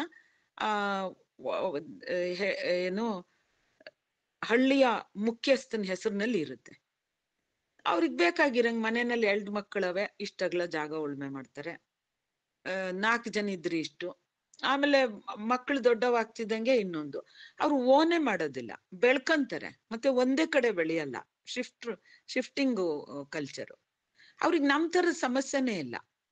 ನಾವು ಮೊನ್ನೆ ಇದ್ರಲ್ಲಿ ಶಿವಮೊಗ್ಗದಲ್ಲಿ ನಮ್ಮ ರತ್ನಮ್ಮ ಅನ್ನೋರು ಮೊದಲ PhD ಹೋಲ್ಡರು, ಸೋಲಿಗ ಹೆಣ್ಮಕ್ಳು. ಅವ್ರು ಅಂತಿದ್ರು, ನಮ್ದೊಂದು ಇದನ್ ಮಾಡ್ತೀವಿ, ಆ ಡಾನ್ಸ್ ಮಾಡ್ಬೇಕಾದ್ರೆ ಅವನು ಲೈನಿಂದ ಆಚೆ ಬಂದು ಯಾರನ್ನ ಇಷ್ಟಪಡ್ತಾನೋ ಆ ಹುಡ್ಗಿಗೆ ಹಿಂಗ್ ಕಲ್ಲು ಹೊಡೆದ್ರೆ ಆಮೇಲೆ ಕಾಡಿಗೆ ಬೀಳ್ಬಿಡ್ತೀವಿ ಅಂತ ಅಂದ್ಬಿಟ್ಟು. ಕಾಡಿಗೆ ಬಿದ್ದು ಆಮೇಲೆ ಅವರು ಇಷ್ಟ ಆಯ್ತು ಅಂದ್ರೆ ವಾಪಸ್ ಬಂದ್ಮೇಲೆ ಮದ್ವೆ ಮಾಡ್ತಾರೆ ಅಂತ. ಅದಕ್ಕೆ ಅದು ನಮ್ಗನ್ಸ್ಬೋದು, ನಗರದಲ್ಲಿರೋ ಅಂಥವ್ರಿಗೆ ಈ ಡೌರಿ ಕಟ್ಟೋದು, ಡೌರಿ ಹ್ಯಾರಸ್ಮೆಂಟು, ಸಾಯಿಸೋದು, ವರದಕ್ಷಿಣೆಗೆ ಅಪ್ಪ ಅಮ್ಮಂದ್ರು ಜೀವನ ಪರ್ಯಂತರ ದುಡ್ದಿರೋದನ್ನ ದಂಡ ಇಕ್ಕೋದು, ಇವೆಲ್ಲ ನೋಡ್ಬೇಕಾದ್ರೆ ನನ್ಗೆ ಒಳ್ಳೆ ಸಿನಿಮಾ ತರ ಅವ. ಇದೇನಿದು, ಒಂದ್ ಹುಡುಗಿ ಮೇಲೆ ಕಲ್ಲು ಹೊಡೆಯೋದು, ಕಾಡಿಗೆ ಬಿದ್ಬಿಡೋದು, ಏನ್ ಚೆನ್ನಾಗಿದೆ ಅನ್ಸ್ಬಿಡುತ್ತೆ. ಆಮೇಲೆ ಅವ್ರು ಇನ್ನೊಂದ್ ಕತೆ ಹೇಳಿದ್ರು. ಅವರು ಒಬ್ರನ್ನೊಬ್ರು ಇಷ್ಟಪಡೋದು ಕಲ್ಲೊಡೆಯ ಗಳಿಗೆಯಿಂದ ಅಲ್ಲ, ಅದಕ್ಕೆ ಎಷ್ಟೋ ದಿವಸದಿಂದ ಮೊದ್ಲೇನೇನೆ ಇಷ್ಟಪಟ್ಟಿರ್ತಾರೆ. ಇವಳ ಜೊತೆನಲ್ಲಿ ಕಾಡಿಗೆ ಬಂದು ಜೇನ್ ಕಿತ್ಕೊಂಬ, ಸೊಪ್ಪು ತರ್ಕೊಂಬ, ದನ ಮೇಯಿಸ್ಕೊಂಬ ಅಂತ ಇವ್ರ ಮನೆಯಲ್ಲಿ ದುಡ್ದು ಆಮೇಲೆ ಒಂದ್ ಫೆಮಿಲಿಯಾರಿಟಿ ಬೆಳೆದು ಆಮೇಲೆ ಒಂದ್ ರೊಟ್ಟಿ ಹಬ್ಬ ಅಂತ ಮಾಡಿದಾಗ ಅವ್ರೆಲ್ಲಾರುನು ಡಾನ್ಸ್ ಮಾಡೋವಾಗ ಆಗ ಕಲ್ಲೊಡಿಯೋದು. ಈ ಹಿಂದಿಂದ ಕಾಣ್ಲೇ ಇಲ್ಲ. ಆಮೇಲೆ ಯಾರೋ 10-12 ವರ್ಷ ಹಂಗೆ ಒಟ್ಟಿಗೆ ದುಡ್ದಿದ್ರುನು ಊಟ ಇಕ್ಕದಾಗ ಆ ಹುಡುಗಿ ಊಟ ಇಡು ಅಂತಂದಾಗ ಇಡಲ್ಲ ಅಂದ್ಲಂತೆ. ಇಡಲ್ಲ ಅಂತಂದ್ರೆ no, I am not interested ಅಂತ. ಅವನು ಆಗ ಇನ್ನೊಬ್ಬಳು ಮದ್ವೆ ಆಗಕ್ ಹೋದ್ನಂತೆ. ನೋಡಿ, ನೋ ಅನ್ನೋದು ನಮಗೆ ಪಿಂಕ್ ಸಿನಿಮಾ ಬಂದು ಎಂತದದು ಅಲ್ಲ, ಯಾವ್ದದು ಅಮಿತಾಬ್ ಬಚ್ಚನ್ದು ಇವಳ್ದು, ಅವನು ಆರ್ಗ್ಯೂ ಮಾಡಿ ನೋ ಇಸ್ ನೋ. ಒಂದ್ ಹೆಣ್ಮಗಳು ನೋ ಅಂತಂದ್ರೆ ನೋ ಅಂತ ತಗೋಬೇಕು ಅನ್ನೋದು ನಮಗ್ ಇಲ್ಲಿಂದ ಅರ್ಥ ಆಗ್ಬೇಕು. ಅವ್ರು ಸಹಜವಾಗಿ ಯಾಕೆ ಬದುಕ್ತಾರೆ ಅಂತಂದ್ರೆ, ಪ್ರಕೃತಿಗೆ ಹತ್ರವಾಗಿ, ಪ್ರಕೃತಿ ಹೆಂಗೆ ನಿರಂತರ ಬದಲಾವಣೆಗೆ ಒಳಗಾಗ್ತಾ ಇರುತ್ತೋ ಹಂಗ್ ಬದುಕ್ತಾರೆ. ಏನನ್ನು ಓನ್ ಮಾಡೋದಿಲ್ಲ. ಯಾರಂದ್ರೂ ಪ್ರೀತಿಸ್ಬೋದು. ಅವ್ರ ಕಾರ್ ಕೇಳಲ್ಲ, ಬಂಗ್ಲೆ ಕೇಳಲ್ಲ, ವಾಚ್ ಕೇಳೋದಿಲ್ಲ. ಎಲ್ಲಿಂದ ಎಲ್ಲೋ ಹೋಗ್ಬಿಟ್ಟೆ ನಾನು. ಇಲ್ಲ ಮೇಡಮ್, ಧನ್ಯವಾದಗಳು. ಬಸವರಾಜ್ ಕೋಡುಗುಂಟಿ ಸರ್ ಅವರು ಒಂದು ಪ್ರಶ್ನೆ ಕೇಳಿದ್ದಾರೆ ಮೇಡಮ್. ಗಿಬ್ರಾನನ ವಿಚಾರ ಇಲ್ಲವೇ ತಾತ್ವಿಕತೆಯಲ್ಲಿ ಸಕಾರಾತ್ಮಕ ನಕಾರಾತ್ಮಕ ಎಂಬ ಕೆಟಗರಿಗಳು ಇವೆ ಅಥವಾ ಇಲ್ಲವೇ ಅಂತ ಕೇಳ್ತಿದ್ದಾರೆ. ಇಲ್ಲ, ಅವನು ಈ ಸಕಾರಾತ್ಮಕ ನಕಾರಾತ್ಮಕದ ಆಚೆಗೆ ಬದುಕನ್ನ ಎಲ್ಲವನ್ನು ನೋಡ್ತಾನೆ ಸರ್. ಅವನು ಈ ಸಕಾರಾತ್ಮಕ ನಕಾರಾತ್ಮಕ ಅಂತ ನೋಡೋದೇ ಇಲ್ಲ. ಎಲ್ಲವೂ ಅನುಭವಗಳು. ಈ ಅನುಭವಗಳನ್ನ ಮುರಿದು ನಮ್ಮ ಅರಿವನ್ನ ಪಡ್ಕೊಳ್ಳೋದಕ್ಕೆ ಬಳಸ್ಕೊಳ್ಬೋದು ಅಂತ ನೋಡ್ತಾನೆ. ಅವನು ಏನನ್ನು ಡಿನೇ ಮಾಡಲ್ಲ. ಅದಕ್ಕೆ ನೋಡಿ, ದುಃಖನೂ ಸಂತೋಷದ ಬುಗ್ಗೆ ಉಕ್ತಾ ಇದೆಯಲ್ಲ ಸುಖದಲ್ಲಿ, ಅದು ತುಂಬಿರೋದು ನಿನ್ನ ದುಃಖದ ಕಣ್ಣೀರಿನಿಂದ ಅಂತಾನೆ. ಅವನಿಗೆ ದುಃಖ ನಕಾರಾತ್ಮಕ, ಇದು ಸುಖ ಸಕಾರಾತ್ಮಕ ಅಲ್ಲ. he will see the life beyond negativity and positivity. ಅದು ಅವನ ವಿಶೇಷತೆ.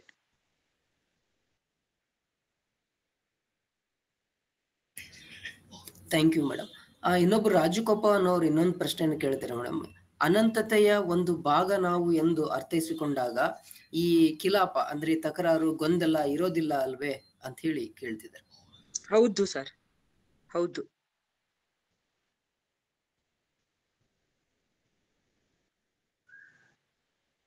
Thank you madam.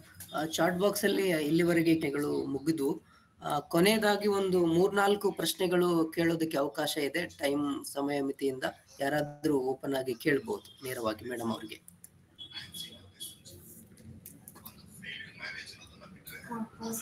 ಹೌದು, ಆತ ನನಗೆ ಅನುಮಾನ ಬರುತ್ತೆ, ಇವನು ಮುಸ್ಲಿಂ ಇವನ ಕ್ರಿಸ್ತನ ಅಂತ. That is very beautiful. ನನ್ಗೆ ಇಷ್ಟ ಆಗೋದು ಅದಕ್ಕೆ. ಜೀಸಸ್ ಬಗ್ಗೆ ಬರೀತಾನೆ, ಆದ್ರೆ ಅವನು ಅರಬ್ಬಿ ಮೂಲದವನು.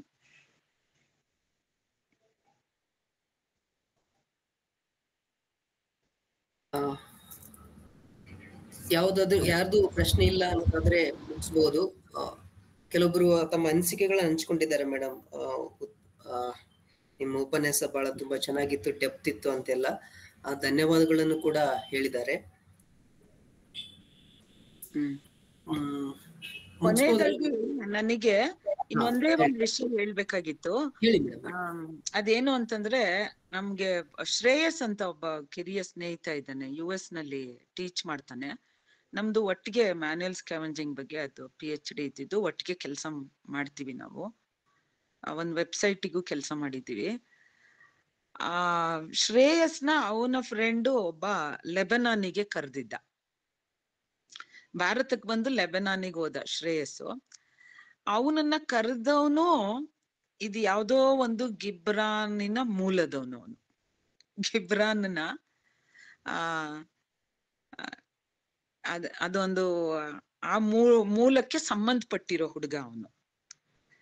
ನಾನು ಅಲ್ಲಿಗೆ ಒಂದು ಸಂಧ್ಯಾ ಅವ್ರದ್ದು ಒಂದು ಲೆಬನಾನಿನವ ಅನ್ನೋದು ಅನುವಾದಿಸಿರೋದು ಪುಸ್ತಕ ತಗೊಂಡು ಗಿಫ್ಟ್ ಕೊಡಕ್ಕೆ ಅಂತ ಇಟ್ಕೊಂಡಿದ್ದೆ ನಾನು ಗಿಫ್ಟ್ ಕೊಡೋದಕ್ಕೆ ಇದನ್ನ ನಾನು ತಗೊಂಡೋಗಿ ಅಲ್ಲಿ ತೋರಿಸ್ತೀನಿ, ನಾನು ಹಿಂಗ್ ಹೋಗ್ತಿದ್ದೀನಿ ಅಂತ ಹೇಳ್ದ. ಹಿಂಗ ಅಲ್ಲಿ ಹೋಗ್ತಾ ಇದ್ದೀನಿ, ನನ್ ಗಿಬ್ರಾನಂದು ಸಮಾಧಿ ಎಲ್ಲ ನೋಡ್ಕೊಂಡ್ ಬರೋದಕ್ಕೆ ಹೋಗ್ತೀನಿ ಅಂತ ಹೇಳ್ದ.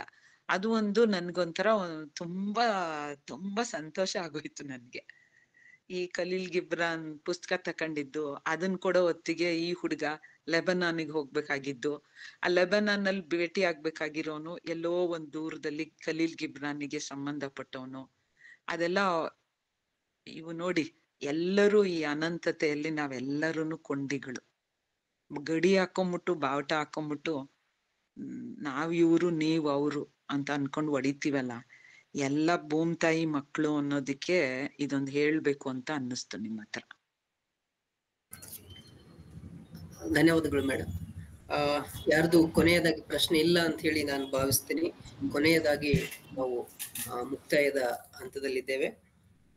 ಇಲ್ಲಿಯವರೆಗೆ 40-50 ನಿಮಿಷಗಳ ಕಾಲ ಉಪನ್ಯಾಸ ನೀಡಿ ನಂತರದಲ್ಲಿ ಅನೇಕ ಪ್ರಶ್ನೆಗಳಿಗೆ ಸಮಂಜಸವಾದ ಅಥವಾ ತಮ್ಮದೇ ರೀತಿಯಲ್ಲಿ ಉತ್ತರಗಳನ್ನ ನೀಡಿ ಕಾರ್ಯಕ್ರಮವನ್ನು ಯಶಸ್ವಿಗೊಳಿಸಿದಂತಹ ದು ಸರಸ್ವತಿ ಮೇಡಮ್ ಅವರಿಗೆ, ಭಂಡಾರ ಪ್ರಕಾಶನ ಮಸ್ಕಿ ಮತ್ತು ಎಲ್ಲ ಸಾಹಿತ್ಯಾಸಕ್ತರ ಪರವಾಗಿ ನಾವು ಮತ್ತೊಮ್ಮೆ ಧನ್ಯವಾದಗಳನ್ನ ಸಲ್ಲಿಸ್ತೇವೆ ಮೇಡಮ್ ನಿಮಗೆ. ನಿಮ್ಗೂ ಅಷ್ಟೇ. ಕೇಳಿಸ್ಕೊಂಡಂತಹ ಎಲ್ಲರಿಗೂ ಮತ್ತೆ ಕರೆದಂತವ್ರು ನನ್ನ ಮೇಲೆ ವಿಶ್ವಾಸ ಇಟ್ಕೊಂಡು ಕರೆದ್ರಿ, ನಿಮಗೂ ಮತ್ತೆ ಮಧು ಅವ್ರಿಗೆ ತುಂಬಾ ಕಷ್ಟ ಕೊಟ್ಟಿದ್ದೀನಿ, ಇದನ್ ಕಳಿಸಿ ಅದನ್ನ ಕಳಿಸಿ ಅಂತ. ಸ್ವಲ್ಪ ದಿಗ್ಲಾಗ್ಬಿಡ್ತು, ಇದು ವಿಮರ್ಶೆ ಅಂತೆಲ್ಲ ಬಂದಾಗ ಸ್ವಲ್ಪ ದಿಗ್ಲಾಗು ಆತಂಕ ಆಗಿತ್ತು ನಮ್ಗೆ. ಮಧು ಅವರಿಗೆ ಎಲ್ಲರಿಗೂ ತುಂಬಾ ತುಂಬಾ ಪ್ರೀತಿಯ ನಮಸ್ಕಾರಗಳು. ಧನ್ಯವಾದಗಳು ಮೇಡಮ್.